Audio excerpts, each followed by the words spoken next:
Hello, everybody, and welcome to another edition of Wrestlenomics Radio. I'm Brandon Thurston, broadcasting live and on demand from Buffalo, New York, where today is Sunday, May 7th, 2023. And we are joined not from Wembley Stadium, not from Puerto Rico. No, we're not there live on location in San Juan, Puerto Rico. We are joined by Chris Gullo from Buffalo and Jesse Collings from the greater Boston area. Hello. Good morning, guys. How's it going? Fine. How are you? Pretty good. I'm doing great. What a beautiful, beautiful Sunday morning it is to discuss some very, very interesting things today.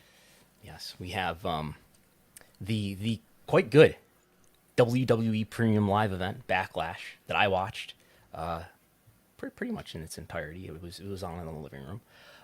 And AEW has sold some tickets, I've heard. AEW, and what else do we have here? We'll look at some of the biggest gates of all time and things of that nature.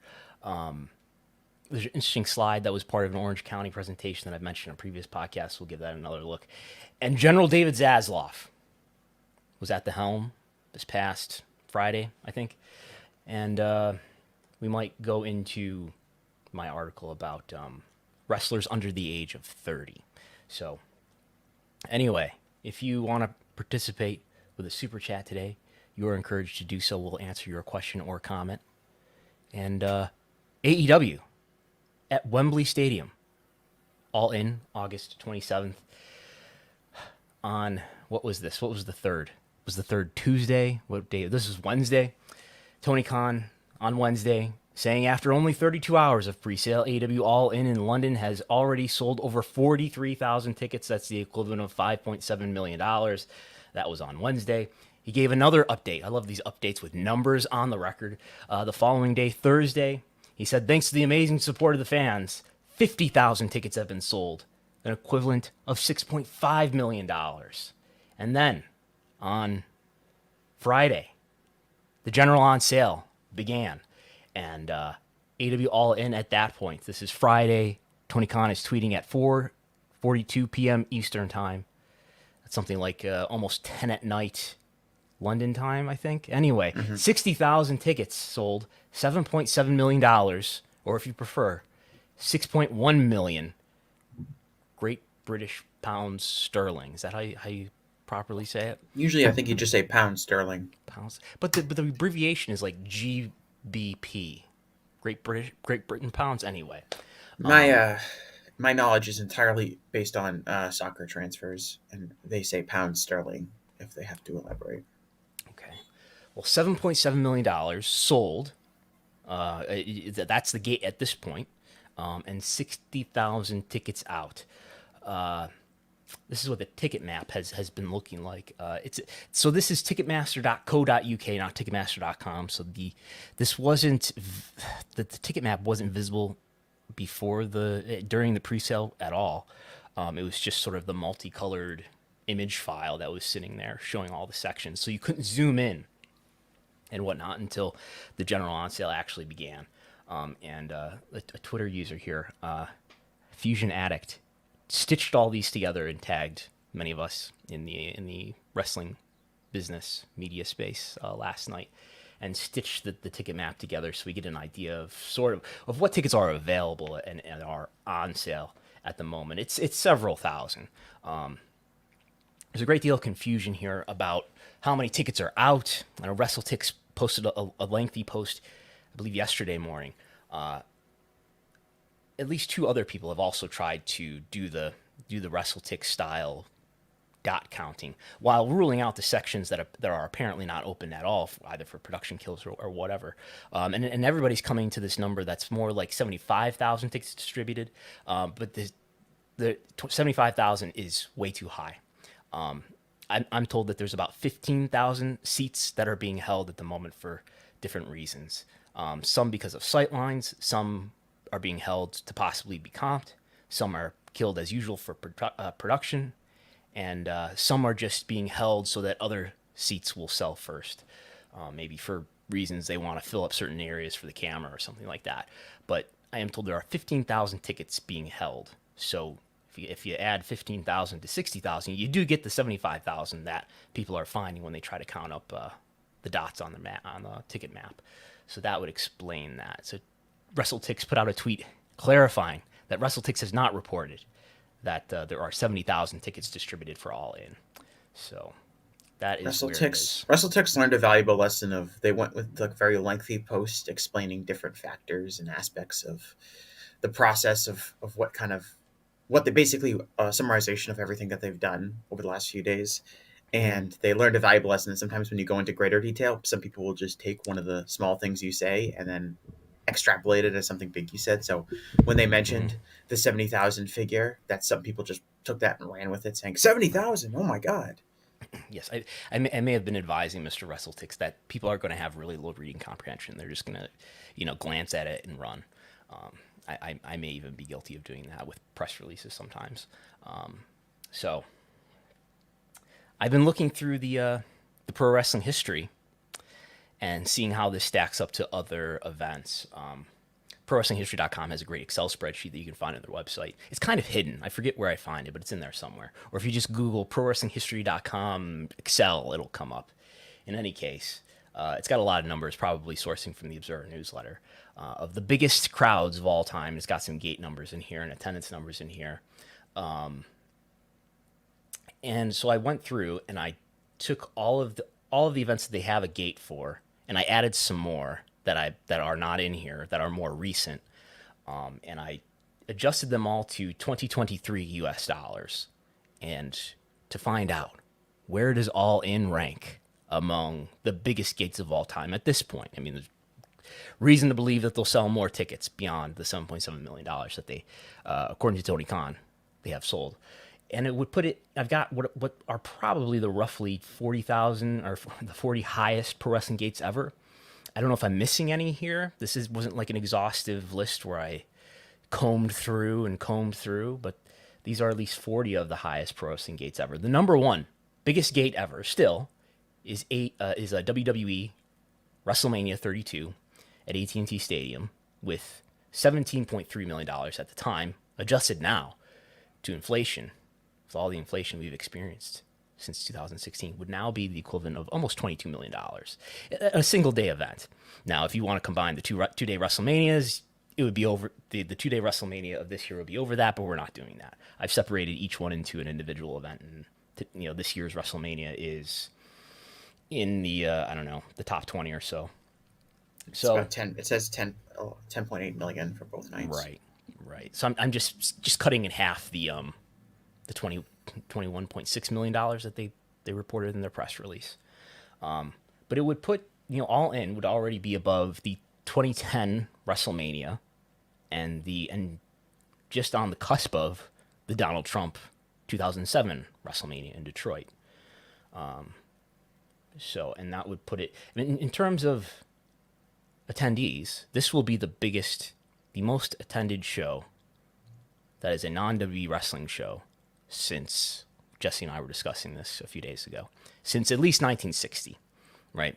There's some, I don't know if it's on here, but there's like some 1960 event that is on this list that's not a WWE show. Yeah, you'd really have to go back to some really old events that's attendance are hard to verify. There's a series we have to rule out the North Korea shows too, of course, that people were ordered. This is what you're doing today. You're going to see Antonio Inoki versus Ric Flair. Weren't they like giving away food at those events and stuff like that too? Like it was like a relief festival, so like people wanted to get like bread for their family. They had to go watch Ric Flair versus Antonio Inoki. It was a peace festival. It was Antonio Inoki making the world more peaceful. Mm-hmm. But you'd really have to go back to like the 1930s. Bronco Nagurski, Jim Londo, stuff like that. Yeah, well, Jim Londo's has these a number of stadium shows in Greece in the 1930s where he drew an indeterminate number of people. The biggest estimate I've ever seen is 100,000 people, with 30,000 turned away. You probably have to look back at those shows as like the biggest non-WWE crowds ever, but for all intents and purposes, All In is going to be that number. It's probably going to pass the Londo shows for paid attendance. I would assume it's already probably past that, if I'm being realistic. And so it for all intents and purposes is going to be the highest attended non WWE show of all time, discounting the North Korea shows for obvious reasons. Yeah, we have a 19 looking at a spreadsheet off screen here. There is a 1962 event in Karachi, Pakistan, that according to ProWrestlingHistory.com had 60,000 attendees. That's a round flat number, 60,000. May 18th, 1962. Yes, and those numbers are almost impossible to verify. And if I would say, let's say it's accurate, 62,000, I very, very highly doubt that 62,000 paid. Yeah, we don't know if it was just maybe a free show, a free festival, and all that. And then there's a New Delhi, India show in just 1960.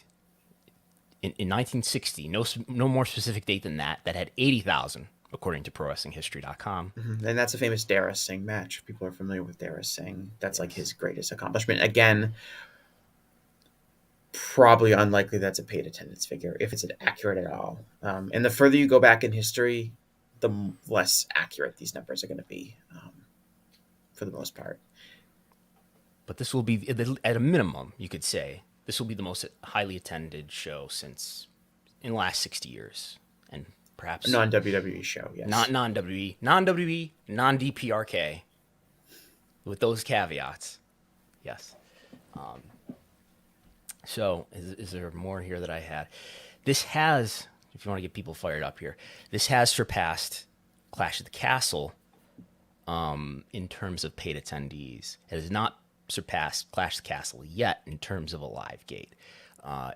WWE reported in Q3 of last year, they break out North America live event business and international live event business. Because of that, and because there was only one international event in that quarter, it's pretty clear, there's no question about it, Clash of the Castle had 54,000 paid attendees, and it made a $8 million in ticket sales. They also got a subsidy from the local government. I don't think that's included in ticket sales. I would guess that that's included in the other line here that's reported as $1.8 million in the quarter, but it could surpass that live gate. And we know how high those ticket prices were, at least in terms of the reaction online to the ticket prices. The average ticket price for that event, $149, let's call it. And if we do some math here, what's the average ticket price of All In at this point? And it's, we got 60,000 people divided by, we got $7.7 million. $7.7 million divided by 60,000 paid attendees is an average ticket price of $128. So Clash of the Castle, $149, All In, $128. And that's also, you have to consider that like the most expensive tickets for All In have probably all been sold for the most part. And that average ticket price number might fall down as, these new sections get opened up and you look at the ticket map and tickets that are available. Those are not going to be the most expensive tickets that are available right now. If you look at them, they're really on the outer edges of the stadium. So theoretically, if they sell more tickets and we get closer to the date, that average ticket price for All In is probably going to fall. Yeah, and did Clash of the Castle have like a $30 ticket like All In has? Like, I don't think they I think they might have. I think the big difference between All In and Clash of the Castle, if I recall correctly, is that the ringside seats and the seats like really close to the ring for Clash of the Castle were much more expensive than the similar seats for All In. But once you got off like the field and moved into like the actual stadium seating, I think the tickets are relatively similarly priced. And I do think they had cheap tickets. Because Clash of the Castle, I mean, I guess it sold out in the way WWE does sellouts, but I would imagine that stadium can sit more than 58,000, 59,000 people for a wrestling show, I imagine. 54,000 was the paid number based on WSEC filings. WrestleTix, I'm trying to look it up real quick. WrestleTix had what for tickets distributed? 62,215. Yeah, so I guess that sounds about right. I'm thinking and if someone was at Clash at the Castle, they can surely weigh in. But like if there were people sitting in like the very, very back of the top, 300 section of the stadium. So I know it's the old Millennium Stadium in Cardiff. I know that's a really big stadium. I don't know if it's as big as Wembley, but it's probably equal in size to any building that they've run WrestleMania in before.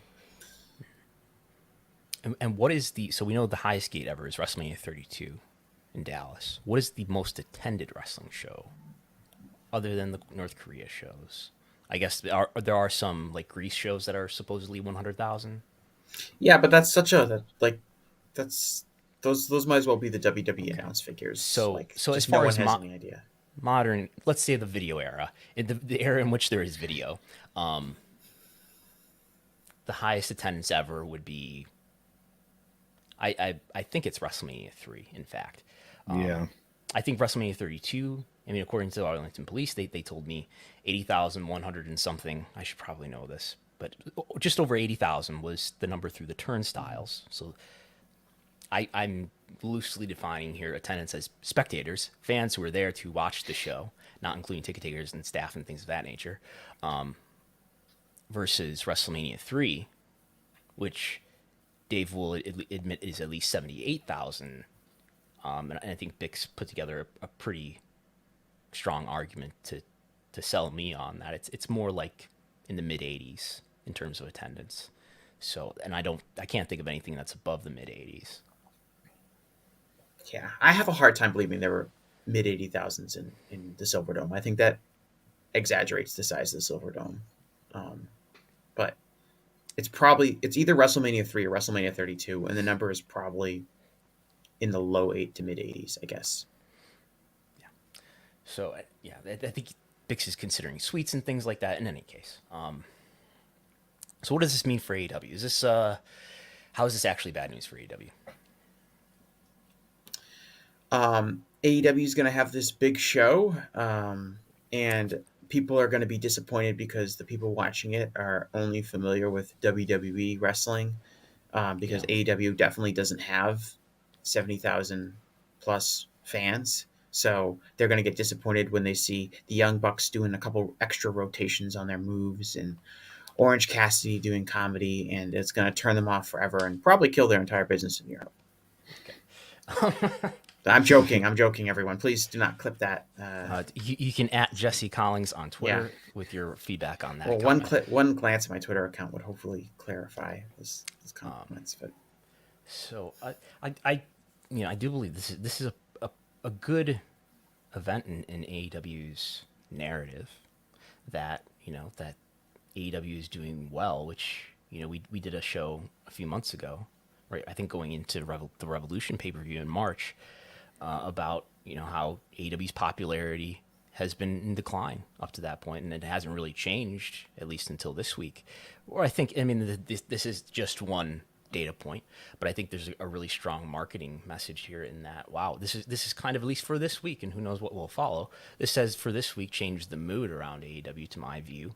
To what extent that's meaningful, I think it is meaningful to some extent around the notion that AEW is doing something exciting and there's good positive news here. there's a long way to go until we get to the day this event actually takes place. Um, CM Punk is coming back. Um, AEW Collision or whatever the Saturday show is probably going to start, a few months before this show. It'll be really interesting to see what kind of place AEW is in leading up to the show. What kind of matches are they going to have on it? Are they going to be huge matches that people are going to be excited about and they're going to be able to build up on television? So the anticipation for this event is high. So you see more people tuning into Dynamite in like the month leading up to this big event. Um, and I think the question is, how can they leverage this big event, which is going to be a really big deal? They're going to have a huge crowd. People are going to probably be really interested in watching it on however they're able to watch it, which we don't know yet.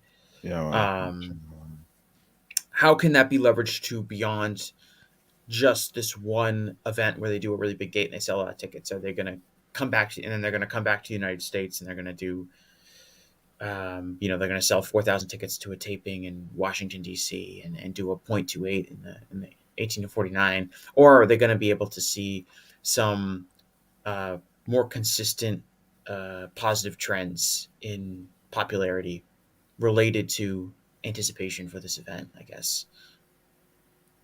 The rating on Wednesday after they had sold, I think at that point 40 or 50,000 tickets was one of their lowest ratings in the last 12 months or so.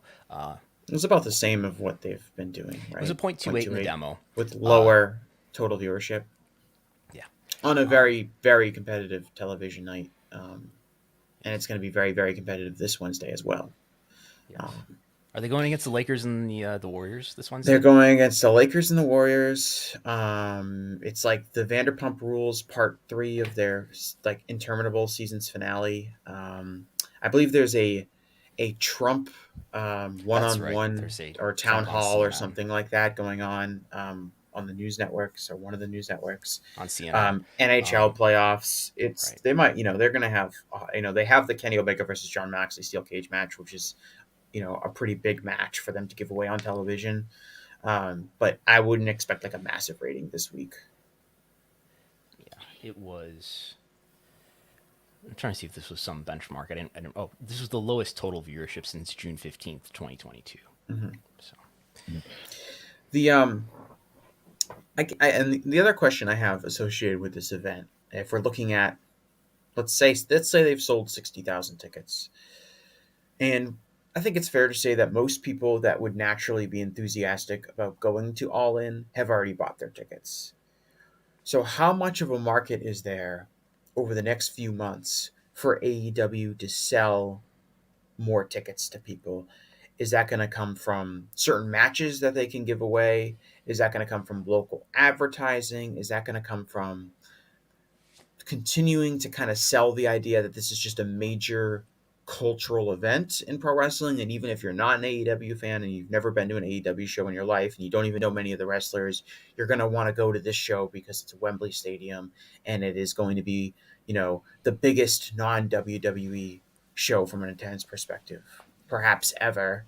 And from a paid attendance perspective, has a chance to become, one of the 5 or so biggest attended wrestling shows ever, even including WrestleManias. So, I think some what of what this depends on like how available are hotels for people who are coming in from out of town, and that's it's not something I have a great grasp on. I guess I, I could just start shopping for hotels in London during those I mean, dates. they're in London, and it's not like there aren't events that do 100,000 people at Wembley Stadium from time to time. With people coming in Uh, from out of town to that degree, Mike though. Copinger told us about the Tyson Fury fight, the 94,000 at Wembley Stadium, I think earlier this year. He was kind enough to What's the point that out. percentage of people who are coming in Um, from out of town for an event like that or for a soccer event, though? I think right. this has got to Probably, rely largely on people from out of town. I would imagine pretty high for like a major boxing event. Obviously, you're getting people from London, but you're getting people from all over Europe. Certainly for a major international soccer game like the, UEFA Euro final that took place at Wembley 2 years ago. Certainly, you're talking about England was in the final, which probably helped, but you're certainly talking about a lot of flying crowd people from there. Um, and it's London. It's one of the largest cities in the world. I really have a hard time believing there's like a massive shortage of hotels because Yeah. there's these wrestling fans coming into to London. London has like they I'm have like showing on the screen. 7. You can still get Yeah. hotels at a pretty reasonable price in London Yeah. for.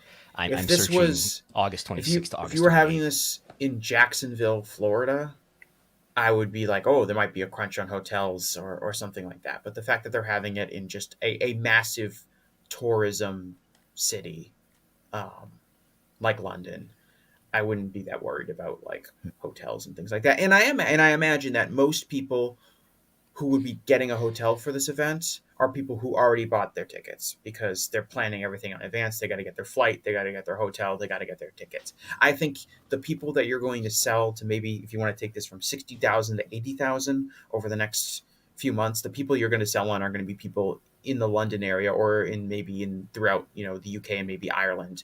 But it's going to be mostly people domestically who are going to want to go to this show that I think anyone that's an international fan, maybe you're a fan somewhere in Europe, maybe you're even a fan in like the United States, and you want to go to this. You were in on the pre-sale, and you were able to get your ticket, for the most part. I don't think there's a sizable. I don't think there's a lot of fans, somewhere in like Italy or Germany that are like, I'll see what the card is and then I'll try to get in. I think if they're really considered going, they're already going to purchase their tickets. And I guess I'm What just if you're wondering. a big Sting fan though, and Sting's going to retire on this show? That's a card you can play. I mean, we can talk about what you think they can do on the show to throw in more fans. What can make this show special? What kind of matches can they give away? Um, is it going to be like, are they going to have UK wrestlers, in prominent spots? Would that sell more tickets? I don't know. I don't think so, really. Um, CM Punk going to be in a major match? Probably. See, people talk about Who are the Sting's biggest retirement. names? Who are the biggest names AEW has who are originally from the UK? Jamie Hayter's current women's champion. I would say Pac. Um, Pac. Saraya. Saraya, and that's one of those things where it's like, Nigel McGuinness coming back to the ring. oh my God. I mean, I would be Are flying you to flying London there? if Nigel comes back. He teased it on. He said if we sell He it said out, he's cleared. He's not. He can't. He's not unable to wrestle. I think he said. oh yeah, something and to he that said effect. he says if they sell out, he'll come back. So I'm actually going to probably purchase all 20,000 remaining tickets or whatever to ensure that Nigel comes back to wrestling. I would think, like, if you're looking at like really the biggest British star, I mean, Saraya probably has the highest name value because of her time in WWE, but I don't really know, like, you're not going to put her in like a main event match, I think, at this point. So I think like the biggest British star you have is probably Will Ospreay, in the sense of Right. having someone with main event credibility. Maybe he's not the most well known, but if you're like this guy who is, an English wrestler, who's one of the best wrestlers in the world and one of the biggest Who's not an international AEW wrestler? stars. He's a New Japan wrestler at the moment. He's not, but he I could would not. I would potentially. not be surprised if New Japan has a. I'm not going to say it's a full cross promotional show, but it wouldn't surprise me if, as business partners, as promotional partners to a degree, that they wouldn't want to. You want to make the show special? Maybe throw it. Okada and Tanahashi. Maybe they're still tag champs. Maybe they defend the IWGP Tag Championships against somebody on the show. Like, it wouldn't surprise me if they throw in just kind of a match like that to make it seem even more special. Um, there's there's an interesting one that people have talked about, and we don't know his full contract status, but Drew McIntyre is apparently, his contract is expiring. I think the last I heard was in a few months. Sean reported yesterday. I believe it's at the end of this year, so Okay. that would go beyond this date. So yeah, so if that's the case, then yes, he will not be on the show. Zack Sabre Jr. Is one that people keep bringing up. Him and Danielson is the dream match that everybody Yep, wants. Zach's another one.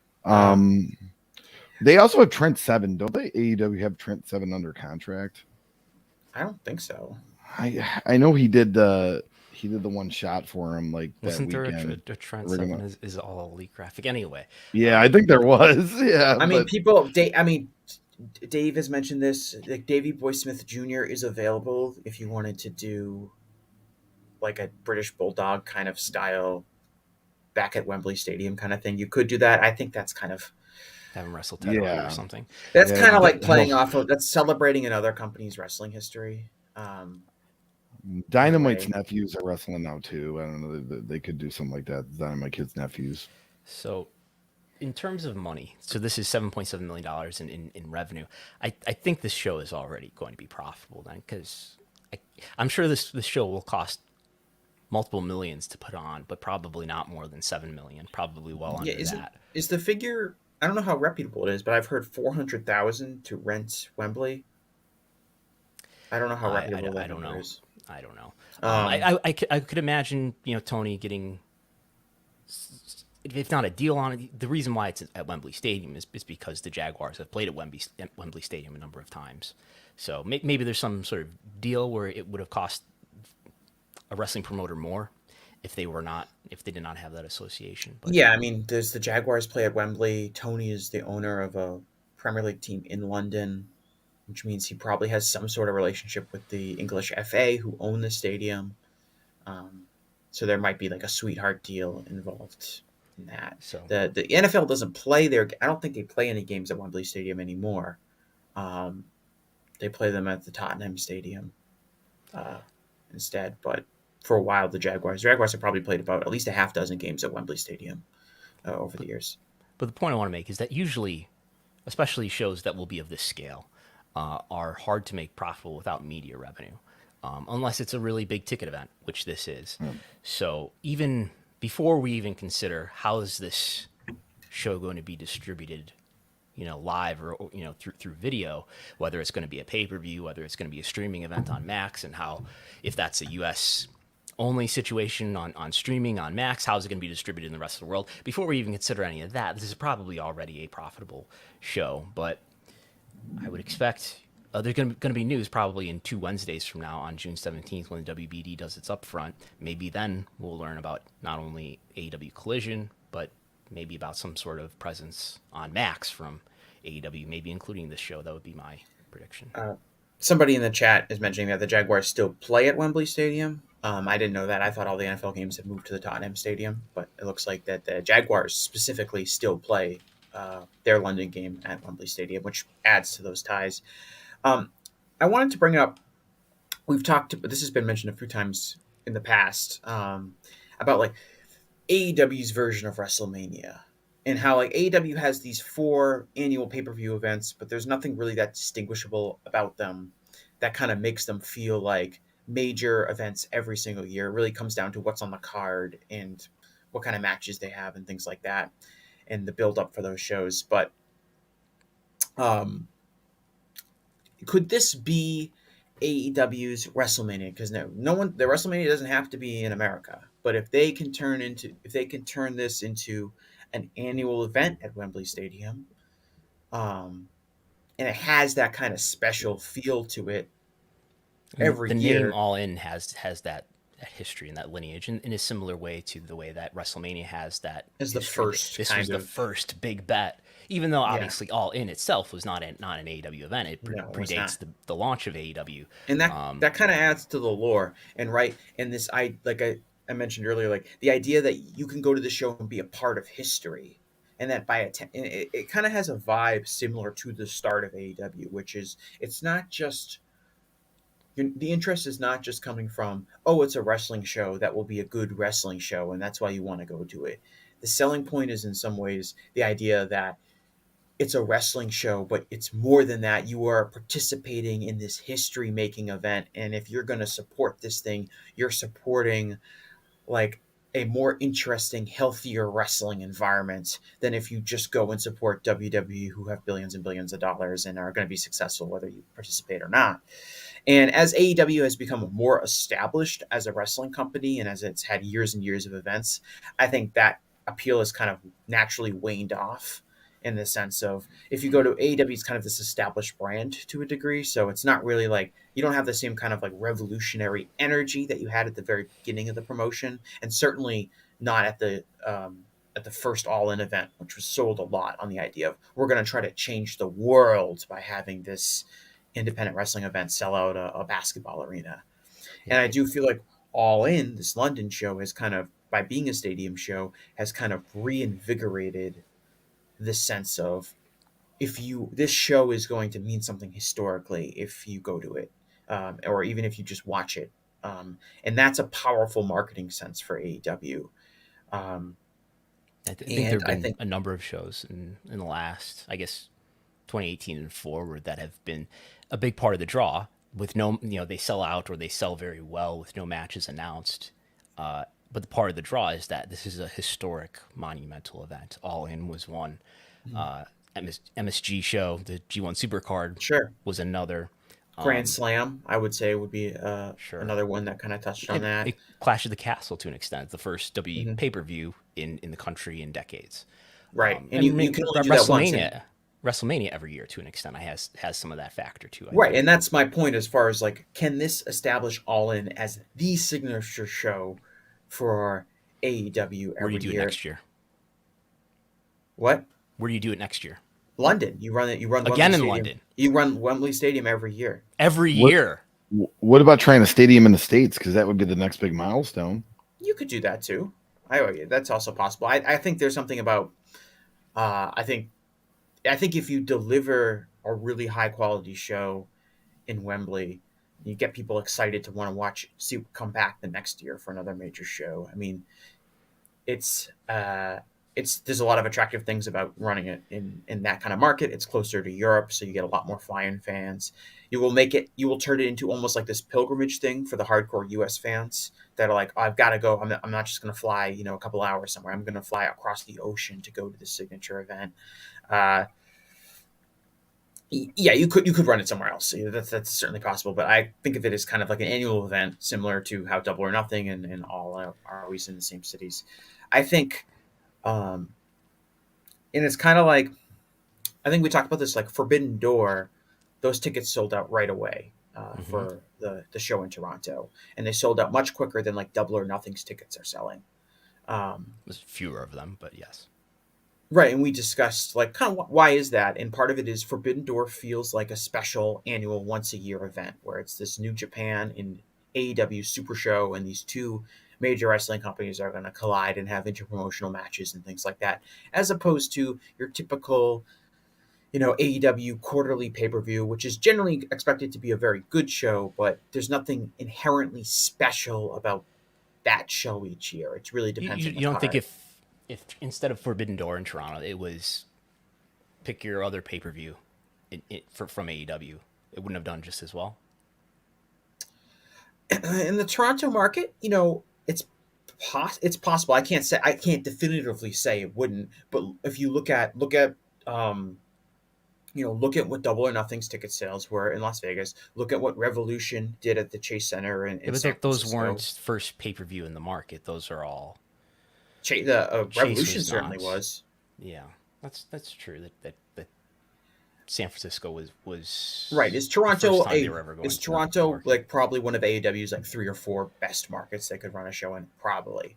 Hmm. But I think part of the reason is that Forbidden Door really stands out on the calendar as like this individual special event, not unlike the way WrestleMania or the Royal Rumble stand out for WWE each year, and kind of sell based on that brand. And we're gonna sell out Forbidden Door. No matches on the card. Nobody has any idea, who the champions are even going to be at the time when the show rolls around. Um, but it still sells, and I think you want to have that's a very powerful thing that WWE has. AEW has kind of been resistant to that based on how they've done their quarterly pay-per-views. But I do think introducing these new events, Forbidden Door and now reviving the All In name and making it London, you're creating that kind of special annual event that people will really want to flock to and make and sell it as an important event, regardless of star power, regardless of who's on the card. You still got to deliver. You still got to have a good show. If Forbidden Door is an absolute mess and a terrible show with no star power, and the main event is like Yoshihashi I mean, versus all the tickets are sold at this point. Why wouldn't you just save all your big matches? Going back to Toronto, and we talked at the time when they announced their two Rico Coliseum shows for Toronto, which is it was a Rampage and a Dynamite. I think the Rampage tickets had trouble selling. Is it? I think it's clearer now that they missed an opportunity there to maybe do a pay per view around that time in Rogers Center, or even just do this as a thought experiment. If you do Forbidden Door for the first time, first show in market in Toronto, and say it's Forbidden Door or even any other pay per view, put it in the Rogers Center. How well does it do? I think it does pretty well, and it fills the Mhm. stadium. Yeah. Yeah. Dave mentioned in the Observer. He talked about I think it was the first All Out show, and like the number of people that were in the queue to buy tickets for that show was significantly greater than the number of people that were in the queue uh, during the Wednesday pre-sale for um, the Wembley show. There were like 8 pre-sales for this, by the Yeah, way. but like there was like there's I think the number in the pre-sale queue was like 80,000 for that all in show in Chicago. Oh, we're talking 2018 All The In. first I'm sorry, the first all out show Okay, I think is the one that we're talking about, the 2019. second AEW pay per view after Double or Nothing. Right. That show did if you go by just the number of people in a queue compared to this Wembley show, which we now know that the Wembley show, the demand was big enough to fill a stadium that they really could have run a probably large stadium in the U.S. for that all out that first ever all out show, um, and they missed that opportunity. Um, yeah, I mean that's been something that, like you mentioned, Sky Toronto, their first show in Los Angeles at the Forum. Could they have run a larger venue in LA, maybe like the soccer stadium in Carson, California, and done like 25 or 30,000 fans? Mhm.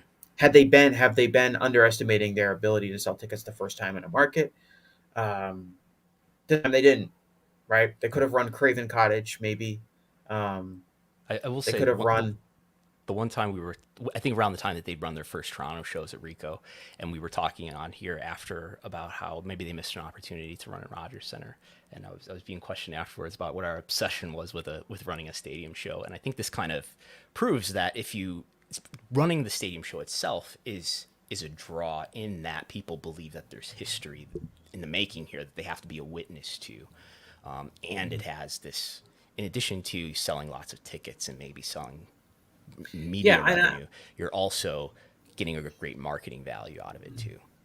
I often thought that like if they were to do a stadium show, it would probably in the US, it would probably do really well inherently based on the value of we're going to try to do a stadium show, and every single person in the US that has any interest to ever traveling to a wrestling show, which is a large amount given how many people travel to WrestleMania every year.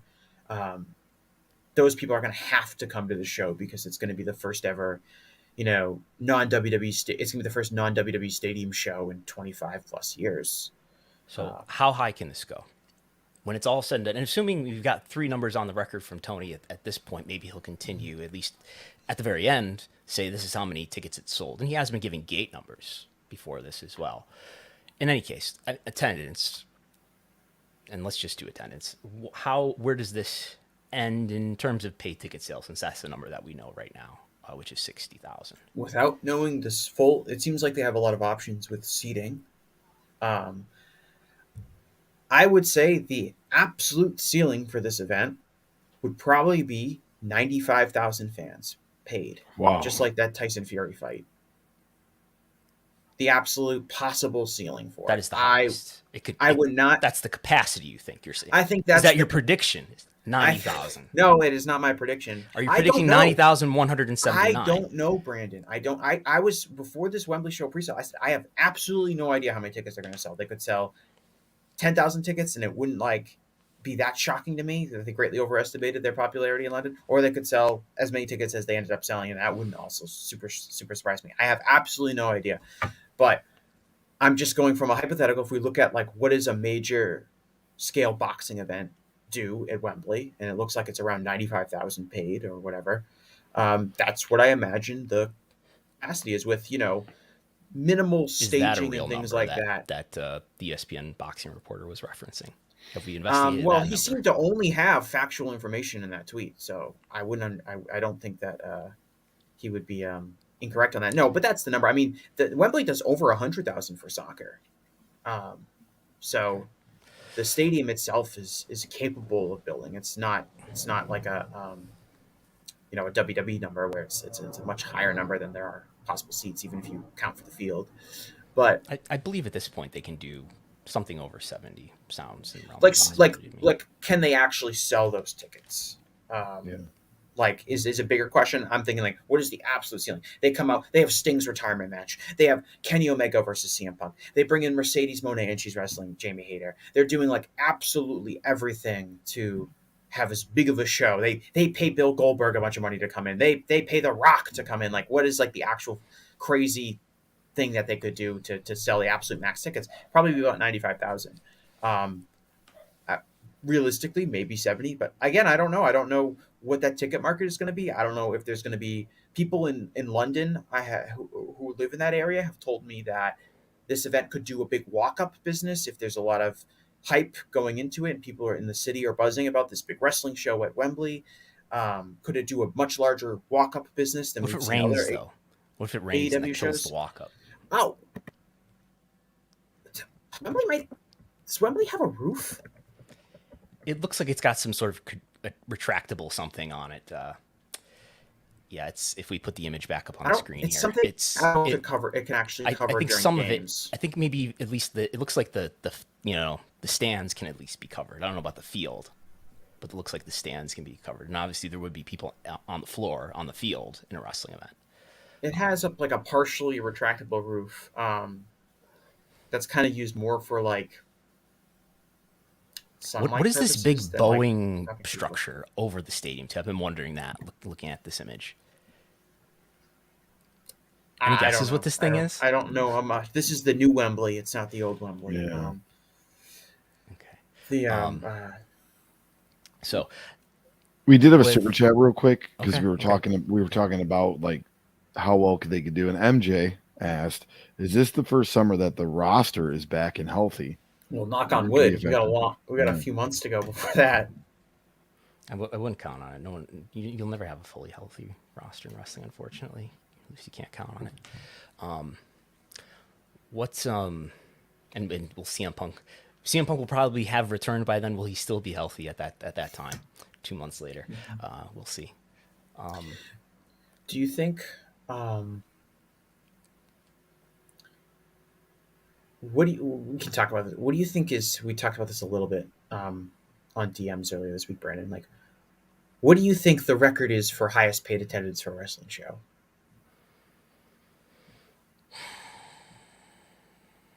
I think WrestleMania 32 did about 80,000 paid, very close to it, something in that range. We know because of the KPIs, it's in some fairly wide range. With the You median, said like is the median of the KPI range is right the around median 80,000. the median is 79, and if you round up, it's 80,000.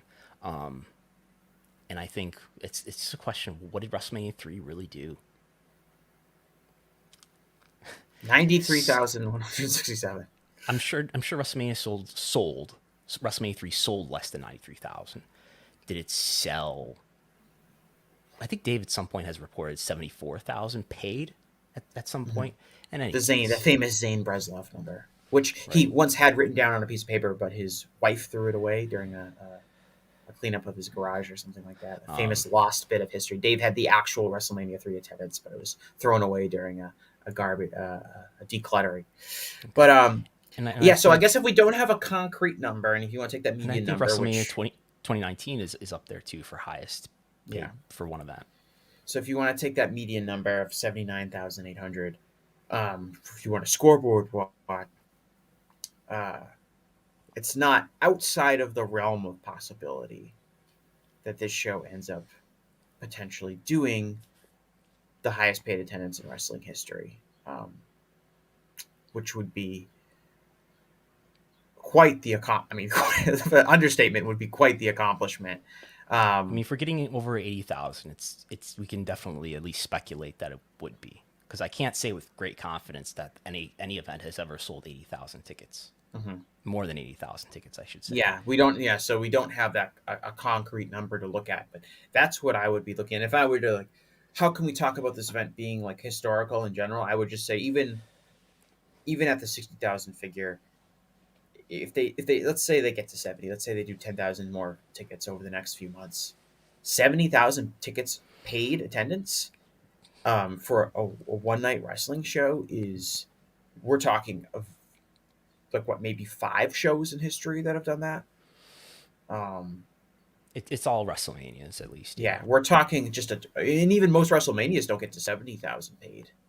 Um, they're not in venues big enough for the most part, but they have that's we're talking about really serious.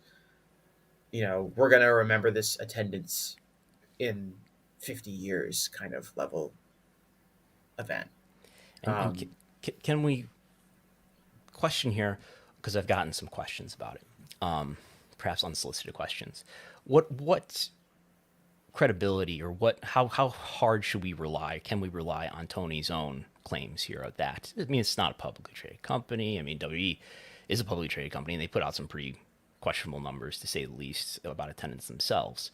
What are the incentives or disincentives for Tony to be truthful here about this paid attendance number? He could obviously be lying because he's a wrestling promoter, and And promoters he promote. he would not. Brandon, this might be some breaking news here, but he would not be the first wrestling promoter to exaggerate the attendance of an event. We know Tokyo Dome attendance, which we believe this number would surpass all Tokyo Dome attendances for wrestling ever, which we believe are all under 60,000. Mm-hmm. At most, maybe 55, maybe high 50s at the absolute most. for the real And so, capacity, despite the Inoki final being announced at 70,000 or something. and so, um, he could be lying.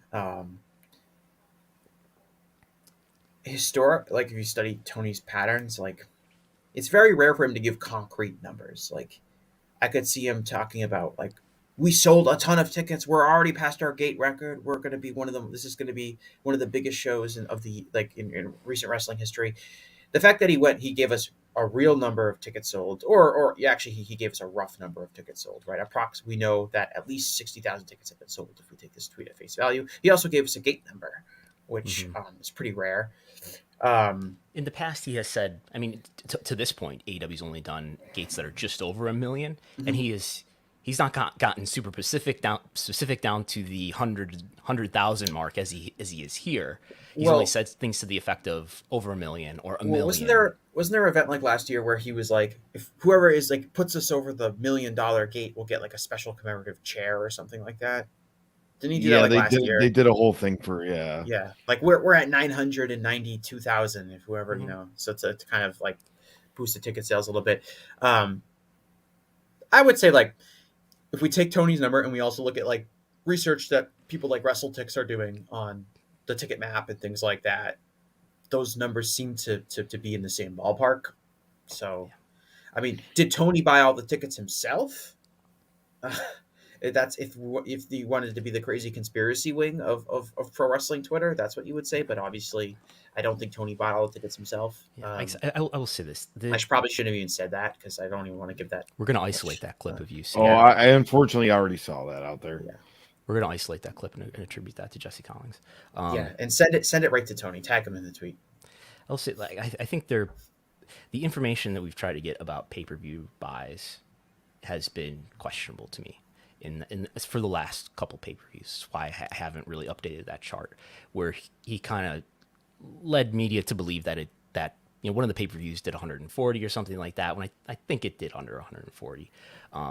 Pay-per-view is a more malleable influx number as opposed to ticket sales, where you don't really know what your pay-per-view buy number is for months and months after the event. I'm 100% sure that they know exactly what the paid ticket sales number is by going into Ticketmaster's client-only app, and it will tell you how many tickets you have sold. So there's no ambiguity or projections about this number. And I've been told separately that this 60,000 is true by somebody who I believe is telling me the truth. So. Do they have Dynamites announced for like that week before or after? Do you think they possibly could be running like a Dynamite or a Rampage taping or Collision in the UK during that time period too? It would make all the sense in the world because you're going to have so many fly-in crowd people that are going to be there. So WWE is running the O2, which is, I believe, the biggest indoor stadium in London. So they could run wrestling there if they wanted to. Could they run a Wembley show where they tape off a bunch of stuff and they sell 20,000, 30,000 tickets to a Dynamite taping the night before, or a Collision the day before, because they're already gonna have the stage set up and everything like that. Could they run it at Craven Cottage or another venue in London? I think it would make all the sense in the world, Chris, you're going to have so many fans flying in.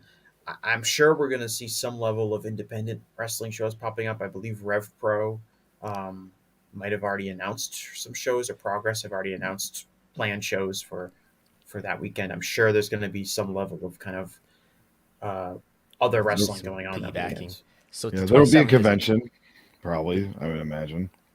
Yeah. Oh yeah, Fan Fest is a Sunday, so that would work. And if you ended up doing like a Dynamite on the Wednesday, a Rampage on the Friday, if they're still taping Rampage separately, and then on a Saturday the Collision, perhaps. You could potentially go to other cities. If you're going to be there on Wednesday, you could tape an episode of Dynamite in Manchester. Will this be the beginning of the rebirth of Brit Wres? I don't know.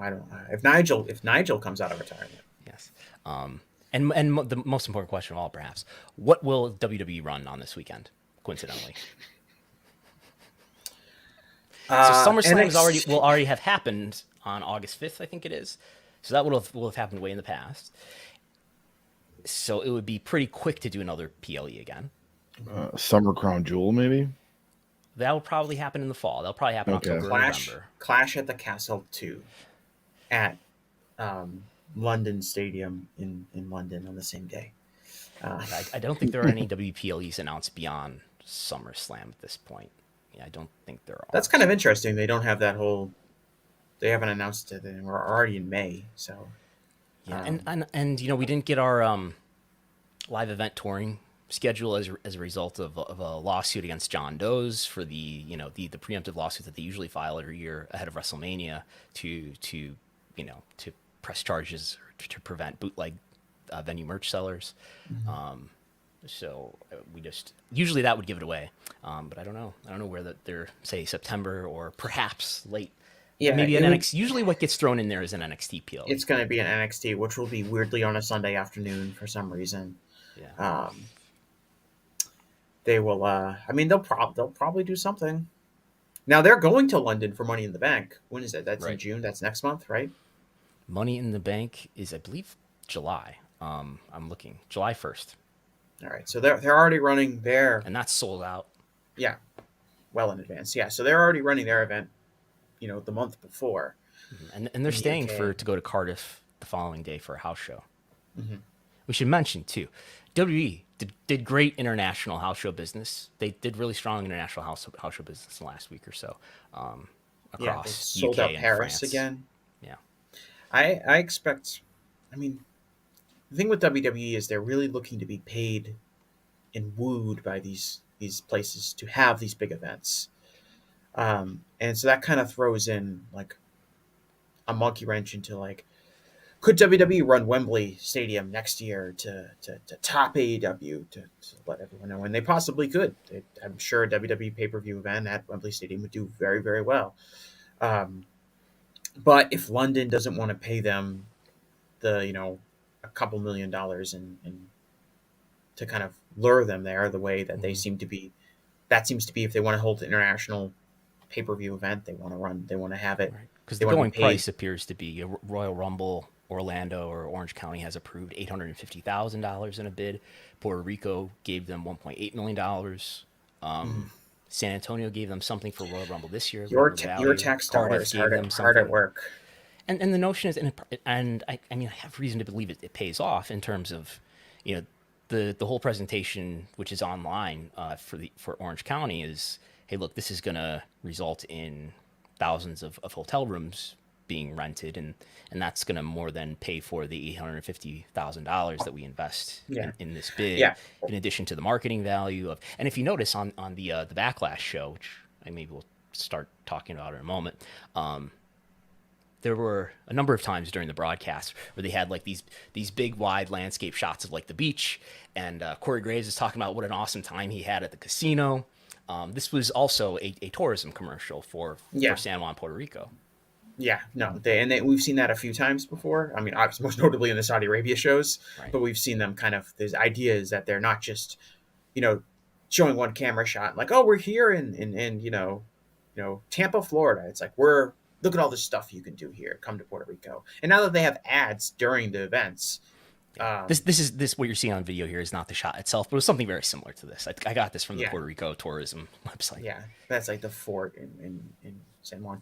The and like with Orlando, like the Orlando, like you mentioned, you have the Orange County slide. I don't know if you want to bring that up, but this is basically the pitch for Royal Rumble to be in Orlando. I'll say this, like, just Orlando and Orange County, Florida are a very unique entity in that It's a huge tourism town. like we talked about, like London being a tourism city and having a lot of hotels. Like Orlando's entire economy is based off of people flying there to do stuff that's there, whether that is going to places like Disney World or Universal Studios. But they also host a ton of conventions, work conferences, special events. And some people across go the there board. just, So this just is to just- support Governor Ron DeSantis. Oh, I'm sure it is. But this is standard practice for Orlando. They're almost like, and I know other cities have done this before, but Orlando is like the master of doing this, I guess. And what this slide shows is it's showing the CPMS for, I'm guessing what's airing on Peacock, and if you look at what they call P18 plus, they're selling advertisements for $37 per 1,000 viewers, and they're showing this in the slide to government officials who are weighing whether to approve an $850,000 bid. They're showing this to them to say, hey, look, this is. We'll give this bid, but we'll also get some of this marketing value, which has this value to it. And if it's a Royal Rumble, there's going to be over 1 million people apparently watching it. And if I don't know, I'm not going to do the math on air, but it's many thousands of dollars in marketing value and essentially advertising value for, WWE to show, and perhaps Corey Graves and Michael Cole to talk about how wonderful Orlando is, and you should really visit it. You'll have a great time. You can get 73 billion views on YouTube with your commercial. Unquestionably. But yeah, and Orlando is like an area that's uniquely equipped, I guess, for handling these kind of things. From a hotel perspective, from having rent-a-cars, from having transportation to get people to and from these events. So let's talk about Backlash somewhat. If you want to follow up with a question about the AEW All In show, we'll definitely take that at the end. So Backlash, they did in Puerto Rico. They did both SmackDown and Backlash the following night. I've seen some pictures from the crowd, from fans who were in the crowd on SmackDown. It looks like there were some empty seats for SmackDown. Maybe there's just a lot of comps being given away. Anyway, WrestleTix has the SmackDown at 16,900. WrestleTix has the Backlash, the PLE, at 17,390. I was happy to see a very small entrance stage, no gargantuan, massive screen and LED ramp. This was a very narrow entranceway, so more seats were available. Because of that. It's weird how they can do that. Yes, and Michael Cole says on the broadcast said something over 17,000.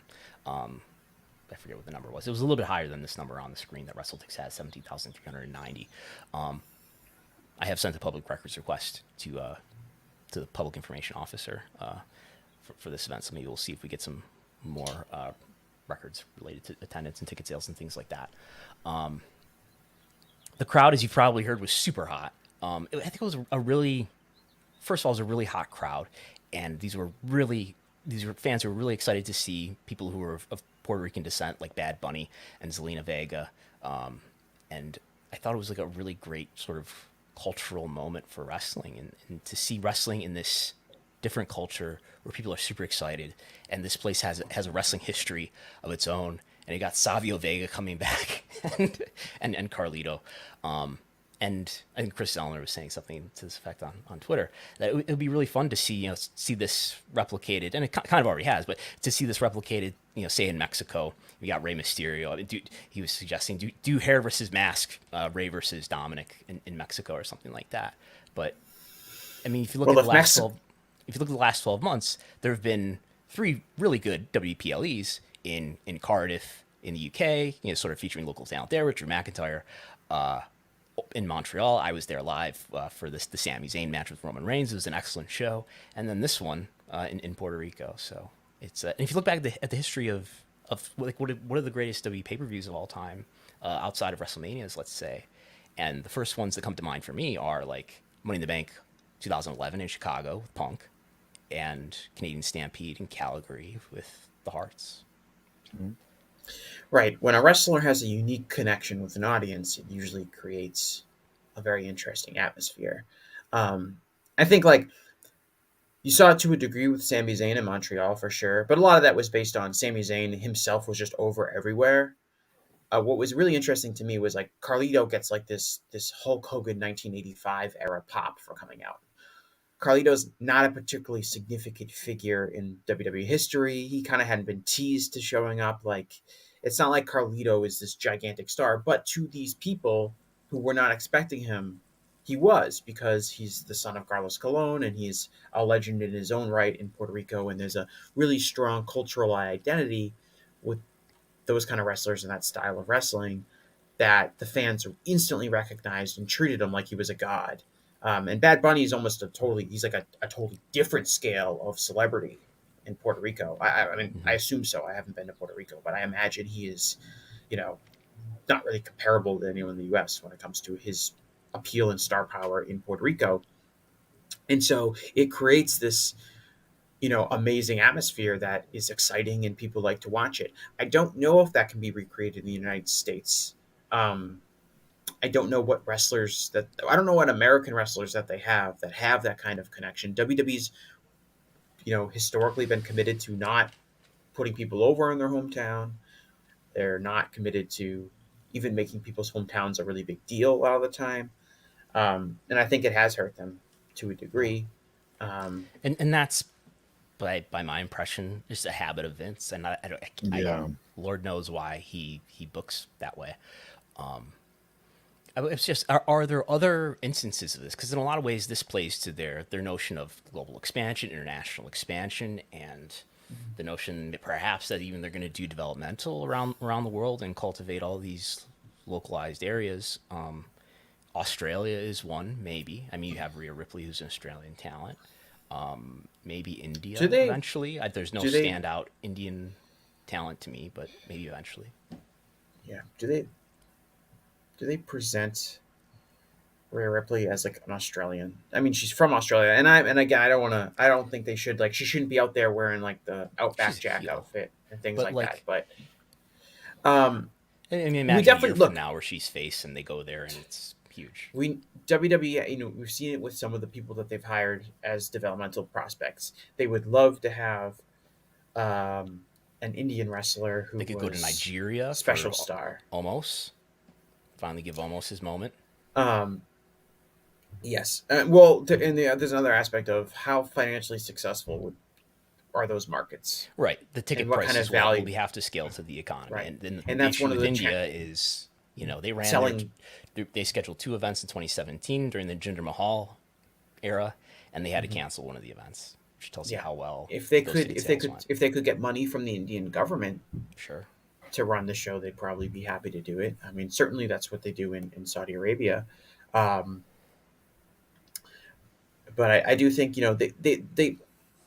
they want to. I'm sure WWE sincerely wants to have a very globalized, diverse set of top stars. They'd love to have one top American star and one top British star and one top Mexican star and one Indian star. Um, but the truth is, they're not particularly good at making stars, especially from performance center trainees. So they've hired people to try to put those put people in those roles, but those people don't learn fast enough. They don't get over, and their results are usually disappointing. So it all comes back down to talent development. Um, in this case, they just got a celebrity who was already naturally going to be a huge star with a natural connection with the audience, and had him do a celebrity wrestling match. And credit to Bad Bunny, he worked very hard. He was willing to take bumps. He's willing to do all sorts of stuff to get him The to Performance Center is excellent at training people like Logan Paul and Bad Bunny to have matches that are sort of main event style matches. right. But we're also talking about people like the huge advantage Bad Bunny has in wrestling as opposed to anyone from the Performance Center is And that Logan Paul's he done quite steps out. well too. And Logan Paul is almost to a lesser extent. When it comes to And teaching Logan, people the what fundamentals and Logan Paul, having more basic Logan, and matches. what Logan Paul has done has athletically, I think, is a lot more impressive than Sure. And he's a natural athlete. And Bad Bunny. Yeah, Bad but Bunny's athletic enough to do what he's doing, right, but yeah. right. But what the advantage Bad Bunny has over anyone else is he steps through the curtain and he's just this gigantic, huge star because, especially in Puerto Rico, he's a Puerto huge Rico for star sure. in entertainment, and so he is naturally like he can do like he does like a tornado DDT or he does a Canadian destroyer, which are stuff that kind of a lot of people can do with a good base. Um, those are going to get huge pops because they already see him as a huge star, which is like the hardest thing to do in wrestling is to convince the audience to see you as a huge star. It usually takes an extreme amount of charisma and talents as a wrestling performer and also extremely good booking to get someone into that position. But you can kind of shortcut that by having a celebrity like Bad Bunny. And so it's hard for me to kind of compare like, oh, the Performance Center is good at having these celebrity matches together, which is true. Like the performance, they're good at teaching celebrities how to do these spots, and they're well laid out. But it's really the cheat code here is you're using somebody who's already viewed as a huge star, which you can't do with your typical performance center trainee. But I mean, I would say like their execution looks good enough for what they're being asked to do. And I think it indicates something, doesn't it? That like, and when it comes to the traditional, wrestler who's in developmental, who's supposed to start out at square one, and start having matches and start getting over, it's about more than being over, isn't it? Right? Like the way that that a lot of those wrestlers look on NXT TV is, even if you adjust it for, the overness of how they're received, they look a lot less prepared than Logan Paul and Bad Bunny look. And I think Right, and there's that's something to because, unpack there that's very interesting. well, and I think part of it is Logan Paul and especially Bad Bunny are naturally extremely charismatic people. That's why part of the reason they've been successful in their non-pro wrestling endeavors, right? Um, but uh, because they're a big celebrity, there's way more rope and leeway for them to be themselves. So they often come across as much more natural and organic than the WWE trainees who are coming in at the performance center and kind of being programmed to be a certain way. So you take someone like Bad Bunny and Logan Paul, and they don't have to kind of, I guess, abide by the rules Right. the same way that your performance center who has this drilled into their head and gets told what the right thing to do and what the wrong thing to do is. They're kind of, the celebrities come in and they're allowed to be themselves, and it's really apparent, I think, when you look at this. You could say the same thing about Brock. Like, Brock is a charismatic person. Or Goldberg. Remember, like Goldberg came out and, like, when he came back, Goldberg's promos were like actually really good, and part of it was because he was just allowed to be Bill Goldberg and talk like himself and be an authentic version of, And nobody put a gold wig on him. yeah. And he didn't have, but like, and it's like, wow, he's actually a good promo now. Wow, I didn't expect that. And a lot of it was just because Goldberg was allowed to be himself. He was this, guy with a gray beard that's going to kick the shit out of you, and people responded to that, as opposed to being programmed to talk the same kind of way as everyone else does in WWE. And I think that's true for the celebrities as well. People like Bad Bunny and Logan Paul are just allowed to be themselves, and the version of themselves is extremely charismatic, successful entertainers that are millionaires, and that translates. I think. Go ahead, go.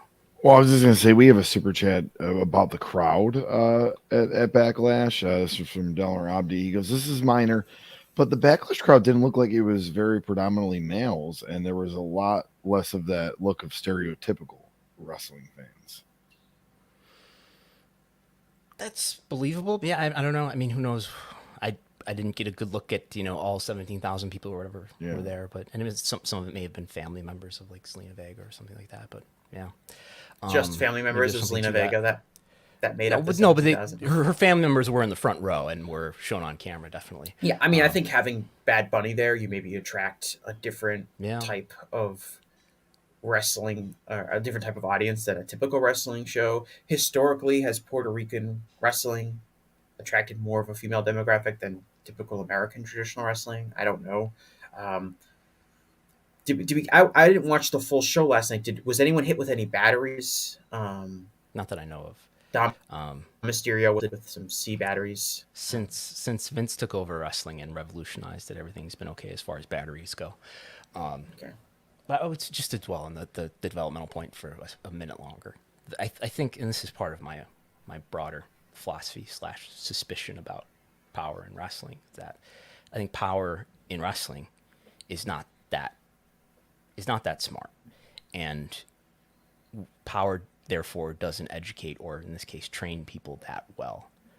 They're good at doing the non-traditional type of training of celebrities who, because they're celebrities, don't have to go through the initiation process that new recruits at the NXT level have to go through.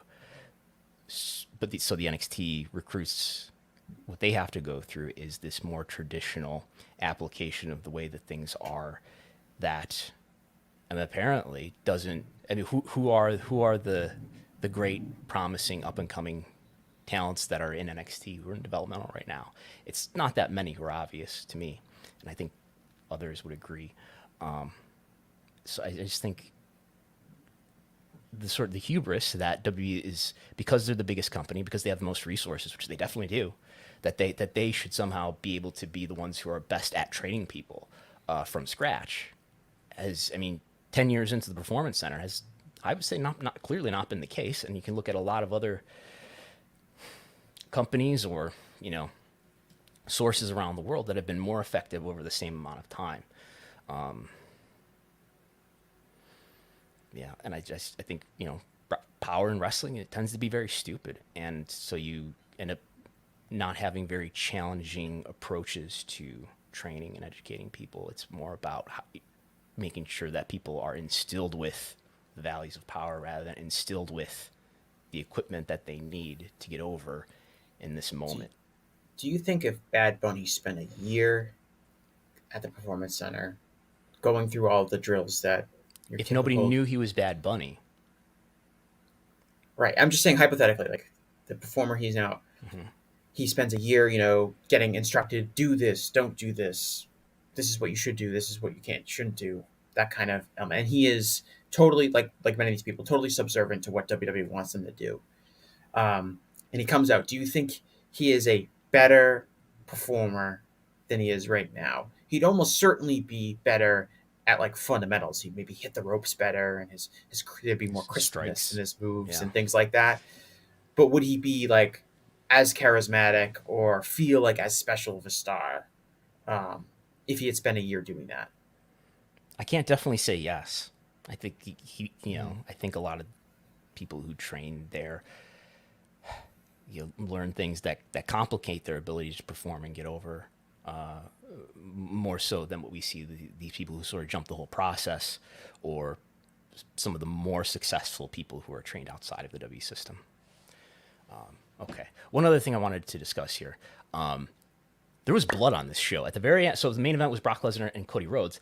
And Lesnar took a bump into the unprotected turnbuckle, and he bled. I don't know if he was running a razor across his head here, but the commentators even acknowledged the blood.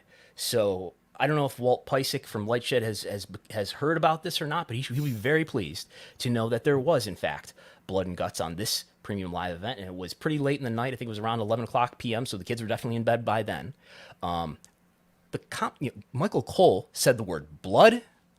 Either him or Corey Graves did, and one of them said the word, the phrase "crimson mask." There was explicit acknowledgement of the blood here, which is very unusual to my memory for WWE.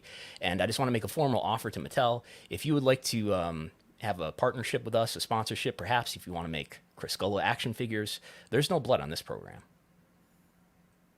Yeah, there will be no one blading on this program. Did they? So you have those photos. Those are black and white, right? So because this is a wholesome family program. So did they? I haven't seen it. Did they tweet out any of the blood? Like, did they? A few years ago, Brock Lesnar. There's different rules for Brock Lesnar with blood, a few years ago, Brock Lesnar, cut open Randy Orton in what seemed to be a preordained attempt to get blood the hard way. Yeah, I was there live, and he took his elbow and just smashed it over his head, and it gigged me hard. God forbid someone takes a little bit, cuts them forehead a little bit on their own, but rather have a 290-pound MMA fighter bash a guy in with his elbow. That's not barbaric. And I believe the Hell in the Cell match that Lesnar and Undertaker had, I think 2016, 17. Anyway, at some point in the last few years, they had a Hell in a Cell match, and there was blood in a way that was like, I don't know, that was either purposefully done hard way or that was a blade. So that's interesting. Maybe a sign of things to come. Maybe there was blood in his first. If it's late in the night in PLE. In Puerto Rico, they had to. I think legally that was probably part of the agreement with the. Yeah, Cody in there too. You had to have blood. Yeah, it's the Carlos Colon clause, the CCC. It's if you're having a wrestling show, you have to. Moxley was working an indie show in Ohio. He was bleeding, so you had to one up him. In the first Brock Lesnar John Cena match when he first came back at Extreme Rules, did that also have blood in it? I don't know. That's like 2013. We're talking now. Yeah, but we can go back to WrestleMania, right, where Finn Balor accidentally gets split open badly with the ladder, and they went out of their way to make sure Now, granted, he probably maybe required real medical attention at the They time. stapled him right there. Yeah, he got a really nasty gash, Yes. but And Walt they Pisick didn't. wanted to see the blood. He was upset. Yeah, they didn't show the. They didn't show like they tried as very hard to not show any blood at all in that broadcast. They put, and that put was the only, camera on edge, just sort of hovering. Yeah, that was only a month ago. So Right. whether there's a doctor in coming or not, there's different rules for Brock. Well, I mean, in this interview with Lightshed that I'm making jokes about here, when Walt Pisick brought up the issue with the Edge and Balor match, Nick did say something to the effect of, "Yeah, it's something we're looking at, and if it's later in the night, maybe we can do." He didn't say it like this, but maybe we can do things that are more violent or show blood. Mm-hmm. Who knows what he's basing that comment on? But he did say that.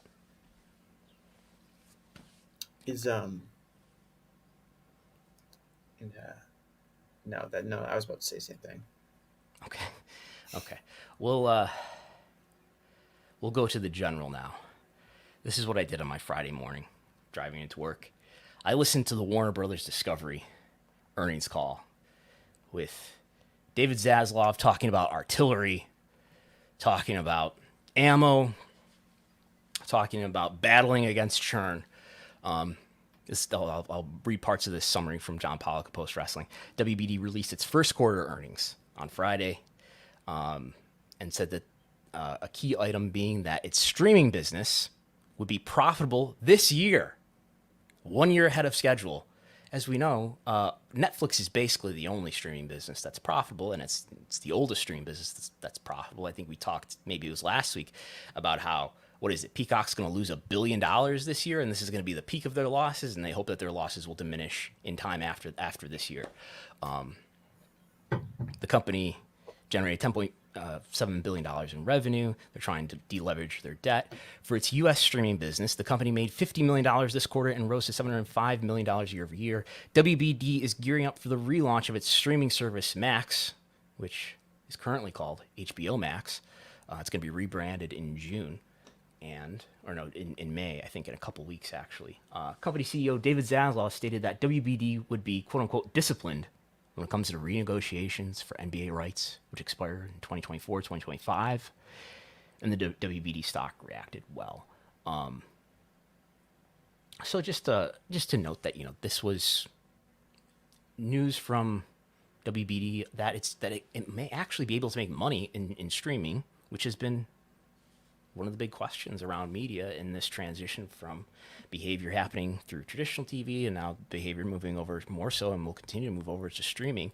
How is it going to be profitable? Because most of these streaming businesses aren't profitable. Well, they're on track already, earlier than expected, to be profitable. And this is WBD, who's been so focused, along with Gunnar Weidenfelds, the CFO of WBD, talking about cost discipline. Not more, better content. So they're trying to be very conservative with how they spend money and strategic. And maybe things are looking better for streaming overall than we had expected up to this point in terms of finances. I don't know the answer to this, and I don't know if you do either, but is it possible, like, HBO, when we talk about profitability of a streaming service, does HBO Max and Discovery, what are the biggest drivers of programming on HBO Max and Discovery? They're mostly probably shows or perhaps movies, but probably shows that are produced by HBO for the still, cable network HBO, right? Like House of the Dragon or Succession's on HBO. The traditional network, yeah. Right. So these major HBO shows, like, is the people are subscribing to HBO Max to watch those shows, but is HBO Max, the streaming service, paying for the production of those shows, or is that coming from a separate, HBO? I guess what you're saying is how's the accounting being done here? Is right, some like, of the costs being attributed to the streaming business or not? Yeah, I don't opposed to like Netflix or Disney Plus, where this is a publicly traded company, and I would suggest there's probably strict rules around how that accounting needs to be done. So I kind of I'm sure that process. If it's all being factored into the broader HBO Max or Warner Brothers Discovery umbrella, they can disclose that. But if we're just talking specifically HBO Max's streaming service, are they spending the same amount of production? Uh, If you don't count any cost? expenses, everything's profitable, Yeah. right? Um, I, as opposed to like Netflix, right? Like Netflix is paying it's all one to, business, right? There's yeah, no, pay that. And to a lesser, like Disney Plus is probably producing most of their content for Disney Plus, like the Star Wars TV shows and the Marvel shows and things like that. Um, I guess if it checks out, if we know Netflix is profitable, right? Mhm. Um, and they're the only one. Well, if you look at this chart, HBO Max Discovery appears to be um, the next highest Yeah, up and they did of disclose subscribers. So there's about 4 million subscribers who are subscribed to both currently HBO Max and Discovery. So you can knock this 55 million or so down to about, let's say, 50 million, and that would still put it just over Hulu. So they said that they do expect when they merge these two services officially and HBO Max becomes just Max and all the Max subscribers will suddenly have access to the Discovery Plus content. You can still be a Discovery Plus subscriber only. What are you going to do? What's your household going to do, Gullo, when Max becomes both the home of Discovery Plus content and HBO content? So Are you I going to drop mean, Discovery Plus and become a Max subscriber, or are you going to keep Discovery Plus standalone? Max subscriber because I like a lot of the HBO Max shows. So Another thing that was significant, I think, to our wrestling discussion is they talked about putting more news and sports on Max, which, other than like I don't know, the John Oliver show, maybe that's news. There's basically no news or sports on HBO Max. I think somebody in the chat tell me if there's ever been a sports broadcast on HBO Max, and sports. I mean, that's how they'll use NBA to some extent if they renew NBA to any extent, and maybe that's sort of where they're thinking and how AEW may fit into being on Max. and it wouldn't surprise me at all if NBA or MLB playoff games or things like that are simulcast between your typical TBS and TNT and on HBO Max the same way that NBCU does that with Peacock and events that are on NBC and USA. CBS does it with events that are on maybe CBS Network and Paramount. So it wouldn't surprise me at all if they adopt basically what has become the standard practice. ESPN does it as well with ESPN and ESPN Plus. So that does seem to be the standard practice. Is we'll pay for the NBA, we'll have it on TBS and TNT, but maybe we'll also have games to watch on HBO Max, so you don't have to subscribe necessarily to TBS and TNT to get these games. Maybe they'll have games that are just on TBS or just on HBO Max. And the talking point is that with the NBA, and the NBA has an especially young demographic relative to other sports, and that so maybe especially well suited for streaming, which NBA games basically don't live in any strict streaming place right now. I could see, as we discussed, I could see Rampage, especially if Rampage is going to become this basically take over the duties of Dark and Dark Elevation in terms of being this place where less important matches happen between, established talent and extras. Then maybe maybe Rampage ends up being a component of AEW's presence on Max if that happens, which I think it will. Right. Even if if Rampage also could probably retain its time slot if they're happy with the 10 o'clock on Friday numbers. Yeah. If they don't have something better, more cost effective to put in there. Yeah. Okay. Wrestlenomics on Patreon is patreon.com/Wrestlenomics. You get my weekly TV ratings reports, the weekly merchandise report. Steve Austin was #1 for WWE this week. The viewership spreadsheet is there. Podcast slides are there. There hasn't been a Thursday podcast in a couple weeks. In these weeks where I'm doing a podcast with John Pollock of Post Wrestling, I might not, unless there's something big, I might not do a podcast that week. But if we don't have one of those, we will do one, just so I'm not overwhelmed and end up doing a Thursday show where I have nothing to talk about because I've already talked about it. So that's the Patreon, patreon.com/Wrestlenomics. And what more do we have to talk about here? And if you want to put in a super chat, you certainly can. I have a bunch of WWE stats here. I don't know if we need to talk about this in terms. Well, I guess we could say this. The SmackDown. Gullo and I were talking just before we went on air here. The SmackDown Fast affiliate looks especially low, and I don't know if there's any external factor that I need to consider here. But usually, it's it's the case that there's some external factor causing it to be too high. In any case, this looks like it could be, when the final rating is reported on Monday, be the lowest SmackDown in many months in terms of at least total viewership. What was on Friday that could have been competition? I know there was basketball. Gullo was discovering that there was basketball on, was it ESPN? Yeah, it was. So it was, yeah, Sixers. But it wasn't Lakers and Warriors though, the big match. No, it It was wasn't. Sixers and Celtics, and then the Nuggets Celtics and Suns. Yeah. The Celtics won. They are now up 2-1 in their series against the 76ers, and they play Game 4 this Sunday, starting at 3:30, so 3 hours from now. Okay, so this was just and I don't know any reason why this would be a false impression, but this looks like an especially low SmackDown number. And they went against, in these other, previous weeks in the immediate past here, they were going against NBA games that are being simulcast on ABC and ESPN. Shark Tank was on ABC. I don't know if that was like a season premiere of Shark Tank or something like that, but they've gone against what seemed like tougher competition to me. But we'll see what happens. Well, when the final and it numbers come on looks. Monday. It does look, and looks extremely bad compared to last week, which obviously the draft Right. held a lot of appeal to people. But it doesn't look that bad if you contrast it with the week before that, and kind of closer to where they were kind of before the lead up to WrestleMania. So is this kind of to be expected with the post WrestleMania, downturn interest? Roman Reigns isn't on the show. He's on next week though. He's back. All right. Right, so that'll be a good thing to see how that impacts him. Cody is they're starting the title tournament, right? Despite the title being a Raw title, there's going to be wrestlers wrestling for it on SmackDown. It's going to be 2 three-way matches on both Raw and SmackDown. The winners face each other in a singles match later in the night, and then the winners of those 2 matches face each other at Night of the Champions in Saudi Arabia. Right, so okay, but good. that's something to watch on SmackDown. Like that, those are matches that have real consequence. I think this SmackDown this week was kind of a pretty light show. I guess it's to go home for Backlash, but it wasn't necessarily like.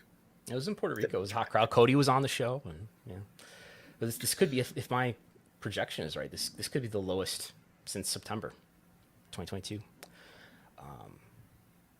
I guess what I want to think about is, like, I know everything is still up, and I've been sort of pounding the desk about it, that ratings are still up, but we haven't really seen the fallout of what the effect of the draft is here, and I think it's kind of an unnecessary measure that they're taking here when things are going perfectly fine as it was. But I guess I wanted to point out to you that house shows are still way up through April, and April's obviously over with now. We've got, I put this up here, that house shows have gone from undesirable to undeniable. They're up in April 45%, in March up 35%. And is some of this because of Cody? I did break this out, and you can see the tables for yourself on video. I won't read through them, but it's not super conclusive. I mean, the shows that don't have him, some of them are not up market to market, but there are some that don't have him. Like in Champaign, Illinois, it was up 25% versus the previous house show there. It didn't have Cody on it, but a lot of these that do have Cody on it are up strongly. Can I attribute this bump in house shows to Cody? Maybe, but can't say for sure. Any thoughts there before I talk about the reception of shows? No, I mean, I think their business, their live attendance has hung on better post WrestleMania than I maybe thought it would. They still seem to be doing really well, especially for Raw and SmackDown tapings. We'll see in a few months. We'll see if the brand split impacts that. Because you've been kind of living off of the idea that stars have been bouncing between both Raw and SmackDown. So if you buy tickets to a SmackDown, there's a good chance that Cody Rhodes would be on it, and if you buy tickets to a Raw, there's a good chance, maybe not that Roman Reigns would be on it, but maybe like Sami Zayn or the Usos or other major stars in the company. If we do get into defined roles in the brand split, how will that impact their attendance if you're kind of inherently taking less star power off of these shows? And as we can see there, Raw and SmackDown continue to be up year over year in all these monthly comparisons. So my other question is that, well, since Vince is explicitly back now since WrestleMania, and they're starting to do this draft and brand split, but the brand split only really goes into effect Monday, I believe, right? In any case, what's the reception been like, at least among the cage match voters?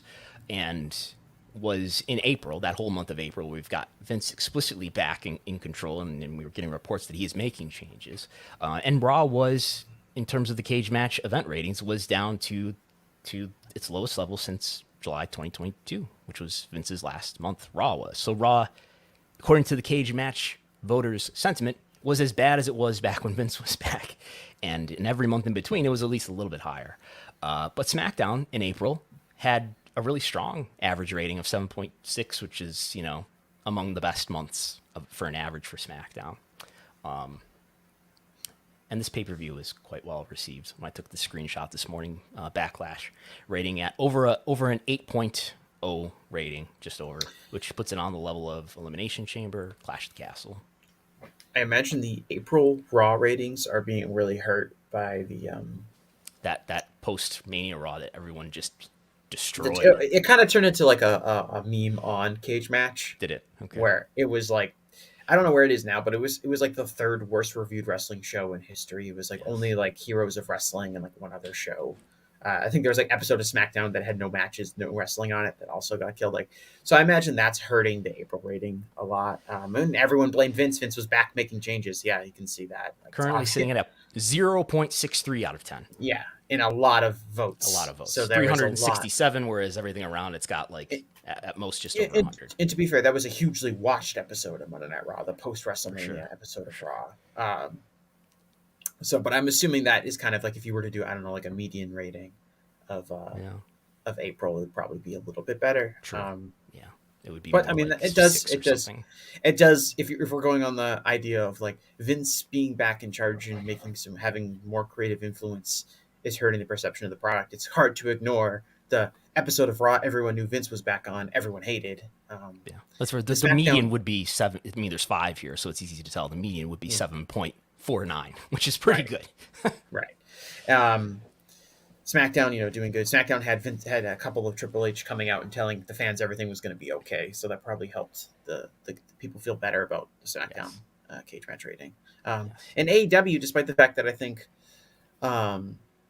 a lot of people would say that the build to Double or Nothing has been colder than most pay-per-views, that they're not necessarily the Dynamites over the last month or so have been below expectation. Doesn't seem to be reflected in the cage match rating, which is kind of interesting. But at least in that metric, it doesn't seem like Dynamite is particularly better or worse than they were a few months ago. You're talking. It's up to, well, this is 1 week in May, but it was up to an 8, which is right. It's doing just as well as it pretty much has done for the last year. I think if you were to talk to some of the hardcore fans and to read some reviews and stuff like that, it's a little bit more pessimistic than I think that cage match rating would imply. Okay. I don't know that we need to go through all my wrestlers under 30 analysis. You can find that at Wrestlenomics.com. That is free for everybody, where I use a number of metrics, including your match count, your promotion count, your Google Trends, the count of matches that you've had rated on Cage Match that are 8 or better.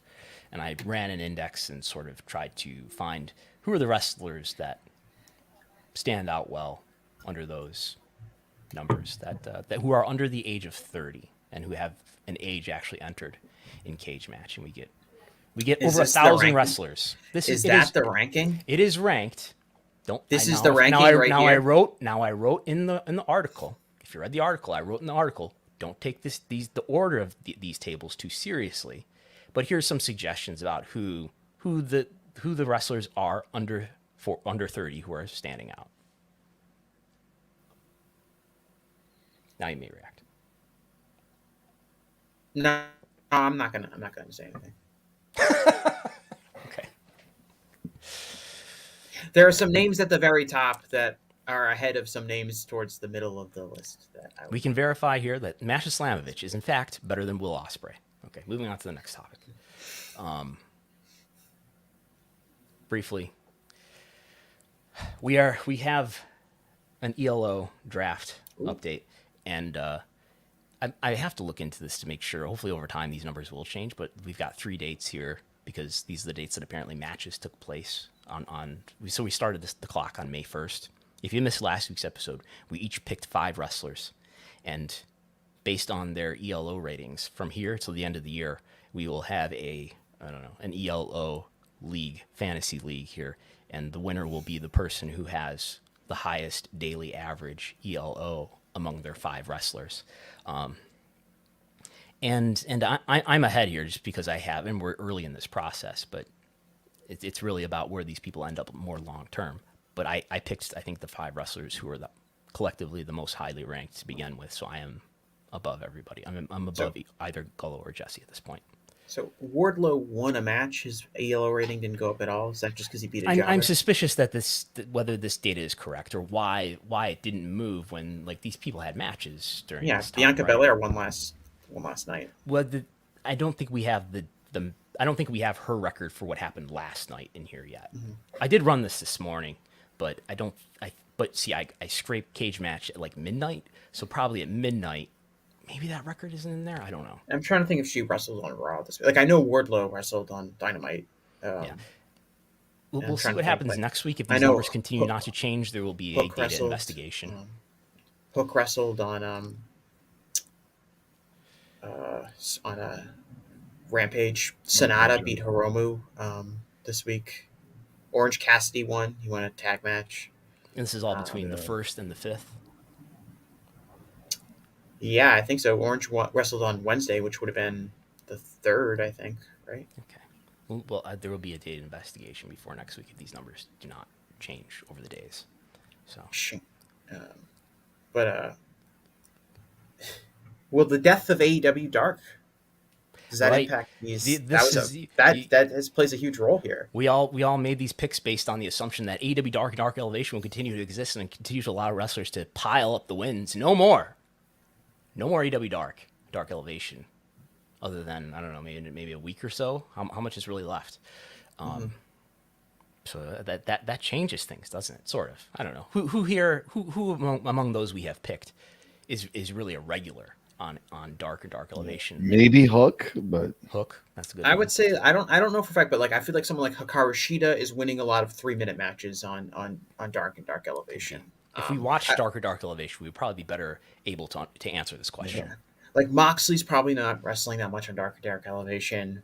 Jade maybe is. I'm not sure how frequently she's on those shows. Hook maybe sometimes. Orange Cassidy maybe sometimes. On my end, Wardlow I could see squashing people on Dark and Dark Elevation. And I did look up your Nick Aldis, Jesse. He's ranked just below the top 100. He's in okay, but this is a long-term play on Aldis getting a big push in Impact. So hopefully he doesn't wrestle like twice. He's not going to wrestle that much. I hope he's going to be there each week. But yeah, wrestling a lot is really an advantage here, and house shows don't count. Yeah, and so that's why the Dark and Dark Elevation are good, because it would just be these quick matches that you would talent would squeeze in. Right. Okay, that's all I have. We do have a couple super chats. Okay. Louis Ducati was asking, when does AEW air on ITV? Is it live? And does it improve the perceived value of AEW TV in Britain? So I think will All In, improve that perceived value of AEW TV. I don't know. Based on the pound sterling of Louis Super Chat, I think he might be better. I would think he'd be better equipped to answer when does AEW air. Maybe he was asking if All In will air. I think he's talking about All In. I see. Yeah, maybe, yeah. For those wondering, when I Google it, it says AEW airs live every Thursday at 1 a.m. in the UK, and Rampage airs every Saturday at 3 a.m. on Fight. So that is live, but yeah, late at night. I think that's a question, because I think this is going to air. My guess is it's going to air on Max in the U.S. That's only going to be in the U.S. because that's not a global service. I think it's in a couple other countries, but probably not the U.K. So it's either going to have to find some streaming partner in the UK, or maybe they air it on TV, or maybe it's part of AEW Plus. Maybe it's pay-per-view. I would think. Does ITV have like a pay-per-view service, or like? Because I know one of the UK networks did. I don't know what it was. I would think they stay away from pay-per-view globally, because they're going to offer a pay-per-view globally the following week. I think that AEW Fight Plus, if nothing else. Yeah. In perceived value of AEW TV in Britain, I think obviously the show selling as many tickets and running Wembley Stadium sends a strong message of what this this company is in the UK and in Europe. We know from doing very well, at the Kia Forum, doing very well in New York City, impresses some people in network positions. So I'm assuming doing really well at Wembley Stadium impresses people at ITV and other, broadcasting partners in Europe. Okay. We have another one here. This is from Del Marabdi. Was the AEW rating this week younger skewed than usual? I think it would be, right, because it did a 0.28, which is about the same as what they've done the last few weeks, but it did significantly less than total viewers. So I think that means that it's skewed younger for the most part. Probably. I'm pulling open the spreadsheet now. If I look, we'll divide the demo by the total viewership here.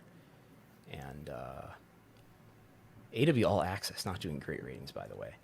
It's doing about the same as Power Slap. Yeah.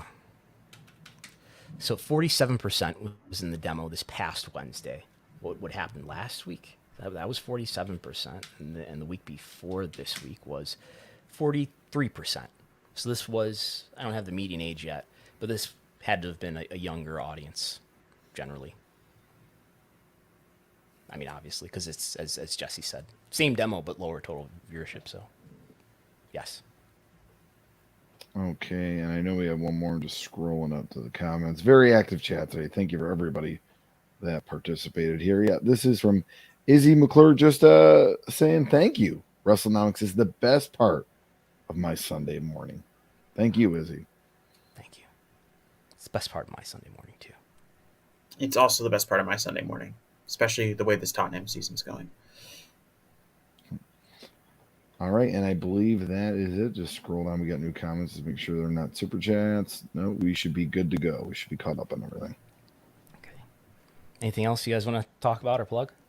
I do want to talk about something if you've got a few minutes. Sure. And it's I'll tie it into my plugs. So the Gentleman's Wrestling Podcast, I record an episode with Garrett Kidney. Garrett, for people who don't know, is kind of like the foremost TNA Impact analyst, historian in the game. And we talk kind of about the history of TNA and the legacy of the company. And one of the things on the show we talked about was kind of who was in charge of TNA at different times when it came to the creative end, and how often TNA relied on people with past experience in wrestling, people like whether it was Dusty Rhodes or Vince Russo or John Gaburick or Bruce Pritchard, these people that had experience writing for WWE or maybe WCW or somewhere else. And they were constantly relying on these people for to kind of helm their creative aspects of TNA. And a lot of time it kind of worked against TNA's best interest because constantly trying to relive the past and things like that. And I wanted to kind of draw attention to Will Washington being hired by AEW this week. Will, for people who don't know, is a longtime podcaster and kind of wrestling analyst.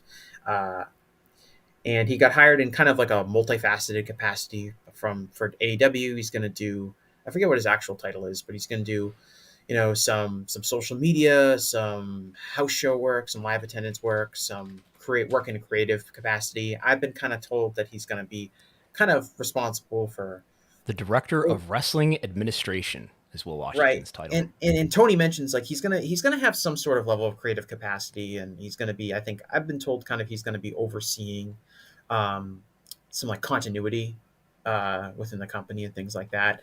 And I kind of wanted to point out like just it's very, very difficult for like people to break into wrestling in a creative capacity.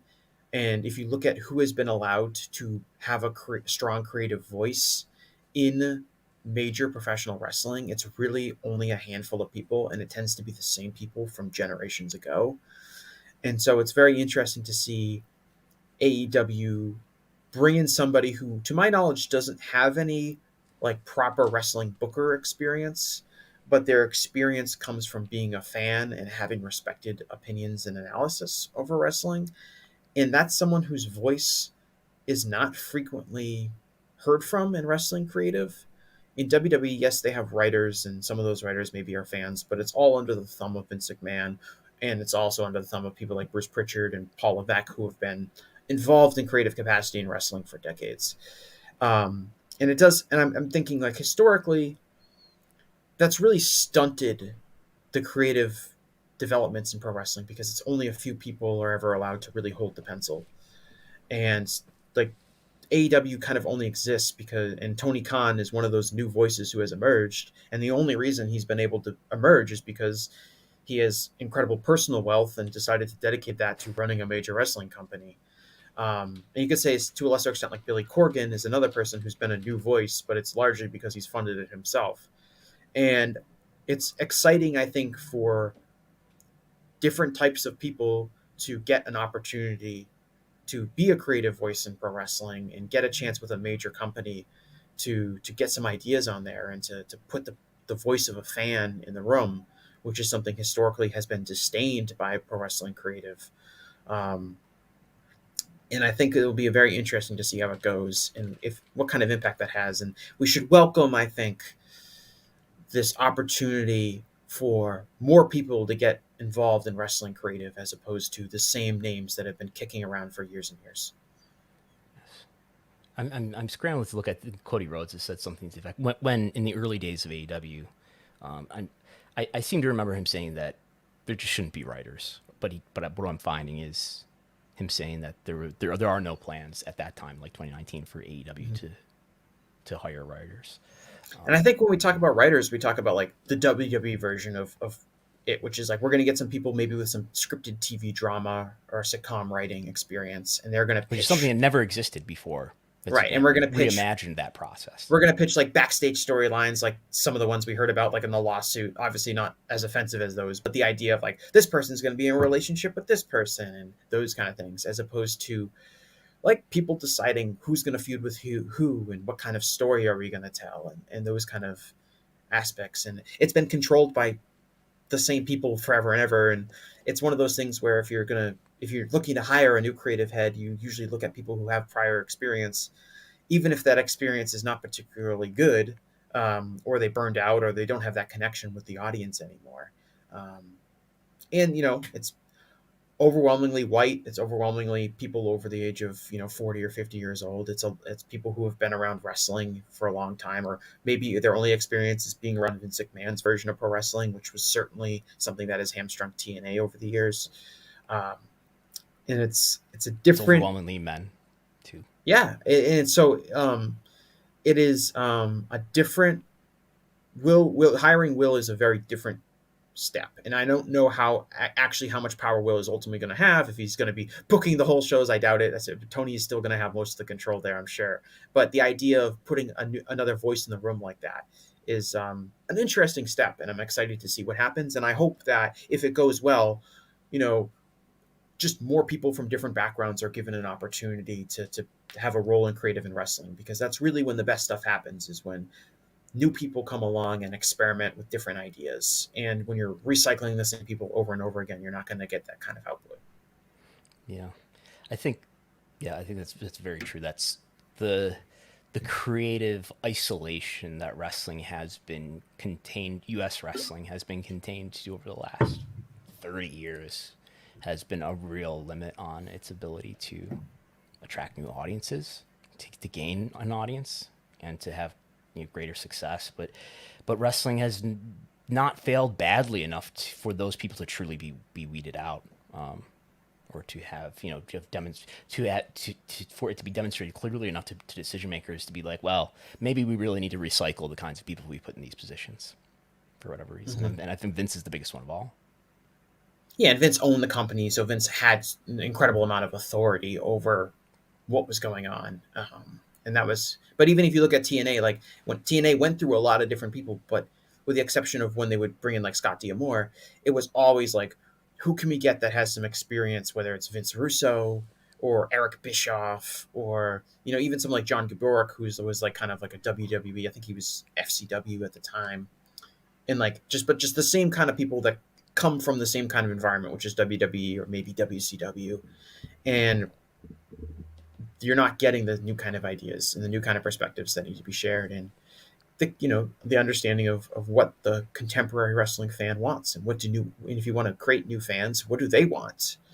Um, it's just something that's And been there's kind like of there's a closed. hostility to that old money, that there's a hostility to the ways that wrestling has changed in terms of perhaps appealing to what they perceive as the smarter fan, and how that's actually appealing to a much smaller subset when you need to appeal to the people at Walmart and things like that. That's Who do you think this yeah, and massive like, tension in and within also wrestling kind of like, right who now. do you think understands the average person anymore? The person who's been in wrestling their entire lives, or for the last 30 years, or someone who's coming from a different background? Right? If we're talking about who's going to be, the idea that these wrestling fans are going to come in off the streets and they're just going to book for their hardcore smart friends, I feel like I would be more. I feel more comfortable that those people who haven't spent their entire lives in pro wrestling would be able to have a perspective to perhaps be able to influence and attract non-wrestling fans or non-hardcore wrestling fans, as opposed to crusty old guy who's been in the wrestling business for 40 years and this is all he knows because he hasn't had a real job in 40 years. And I would suggest that Tony, even if we let's say that we take for granted that you you personally dislike and hate the AEW product, he still has not booked. We can say this at a minimum. He still has not booked AEW badly enough that it has done worse ratings than it has, such to, to the extent that it's been, it had to move its time slot or something like that, or it's been canceled, or didn't get an upgrade in its TV deal in January 2020. And he did this. He avoided doing that extent of damage to his product. I'm trying to make this very, very basic, right? That he did this despite having not only no experience booking wrestling, but no firsthand experience in the wrestling business at all. Yes, he worked in sports and all these other things, but not wrestling. He's just a guy who was a big wrestling fan and tape trader and DVD-VR message board poster. I mentioned that on the week that unfortunately Dean Rasmussen passed away, which is sort of like this. I think of it as like this, to make a really hoity-toity reference, like sort of this, Paris cafe of wrestling minds who emerged in the very early 2000s. But yeah, it just goes. I mean, it demonstrates to you that no, you can't listen to every wrestling fan or every pundit online, but there are some smart people with ideas, and perhaps even people who don't have who are huge wrestling fans, but don't have the typical experience that one has before one becomes a wrestling writer or booker. Mm-hmm.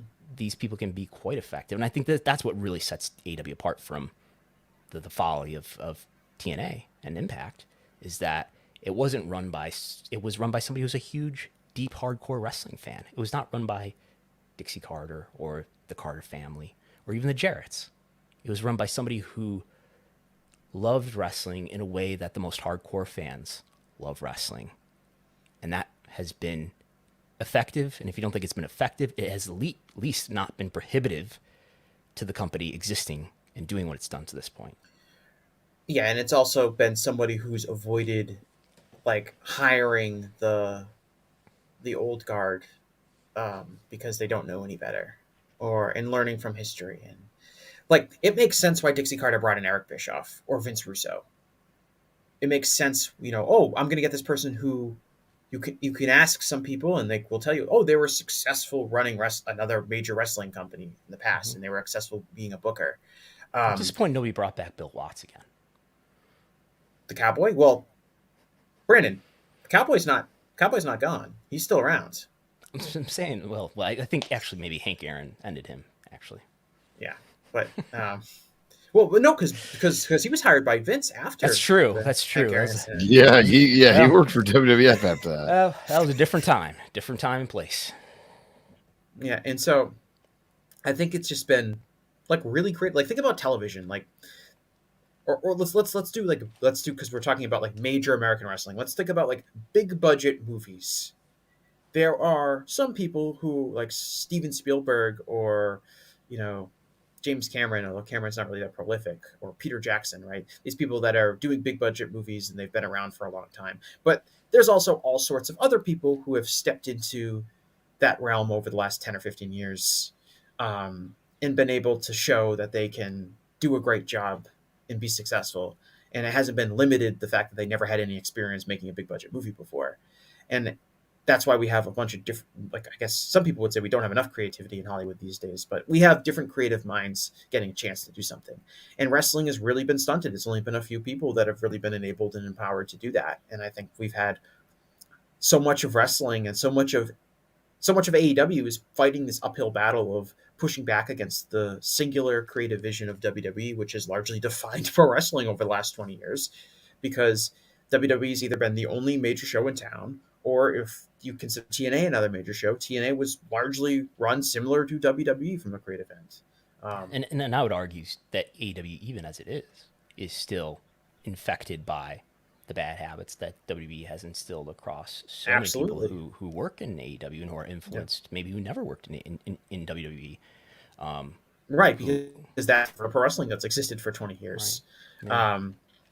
And I think that is a major step, I think, in the right direction for AEW.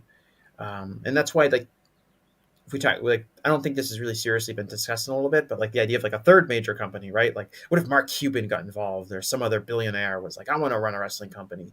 I do think Tony is really a one of one individual in the sense of he had access to tremendous wealth to run this company, but he's got he's a big enough fan to understand who the con men are and understand what are some of the tropes he doesn't want to fall into are, as opposed to listening to all these experienced hands that want to tell you. And it's probably not a surprise that a lot of these old con men are not fans of Tony, because they maybe saw him as one thing and then quickly learned that he was another.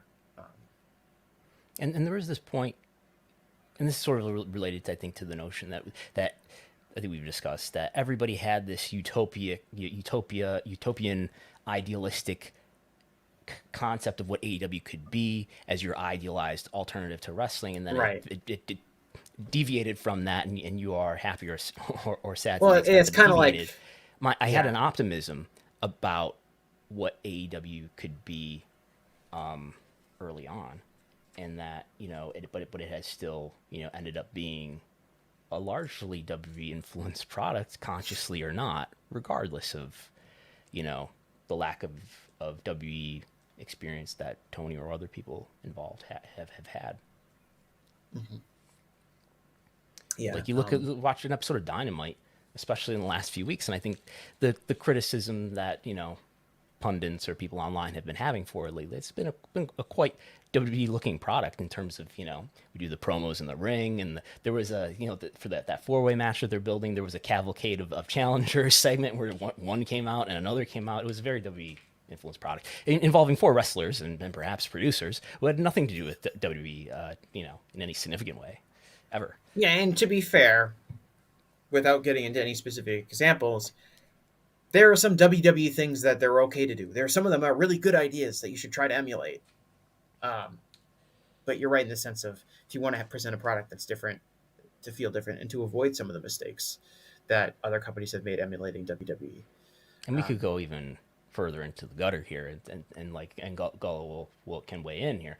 Like, on the indies, on an indie show where nobody's worked in WWE before, it's incredibly, I would say, many of these shows that I've worked are incredibly influenced by WWE and WWE tropes and WWE gimmick matches, despite nobody ever working there, right?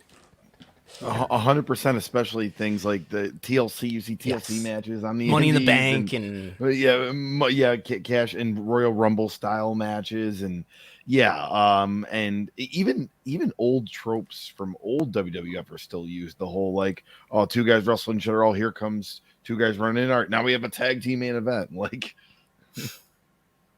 Right. Hey, and some of these ideas, I think some of these match stipulations are really good ideas.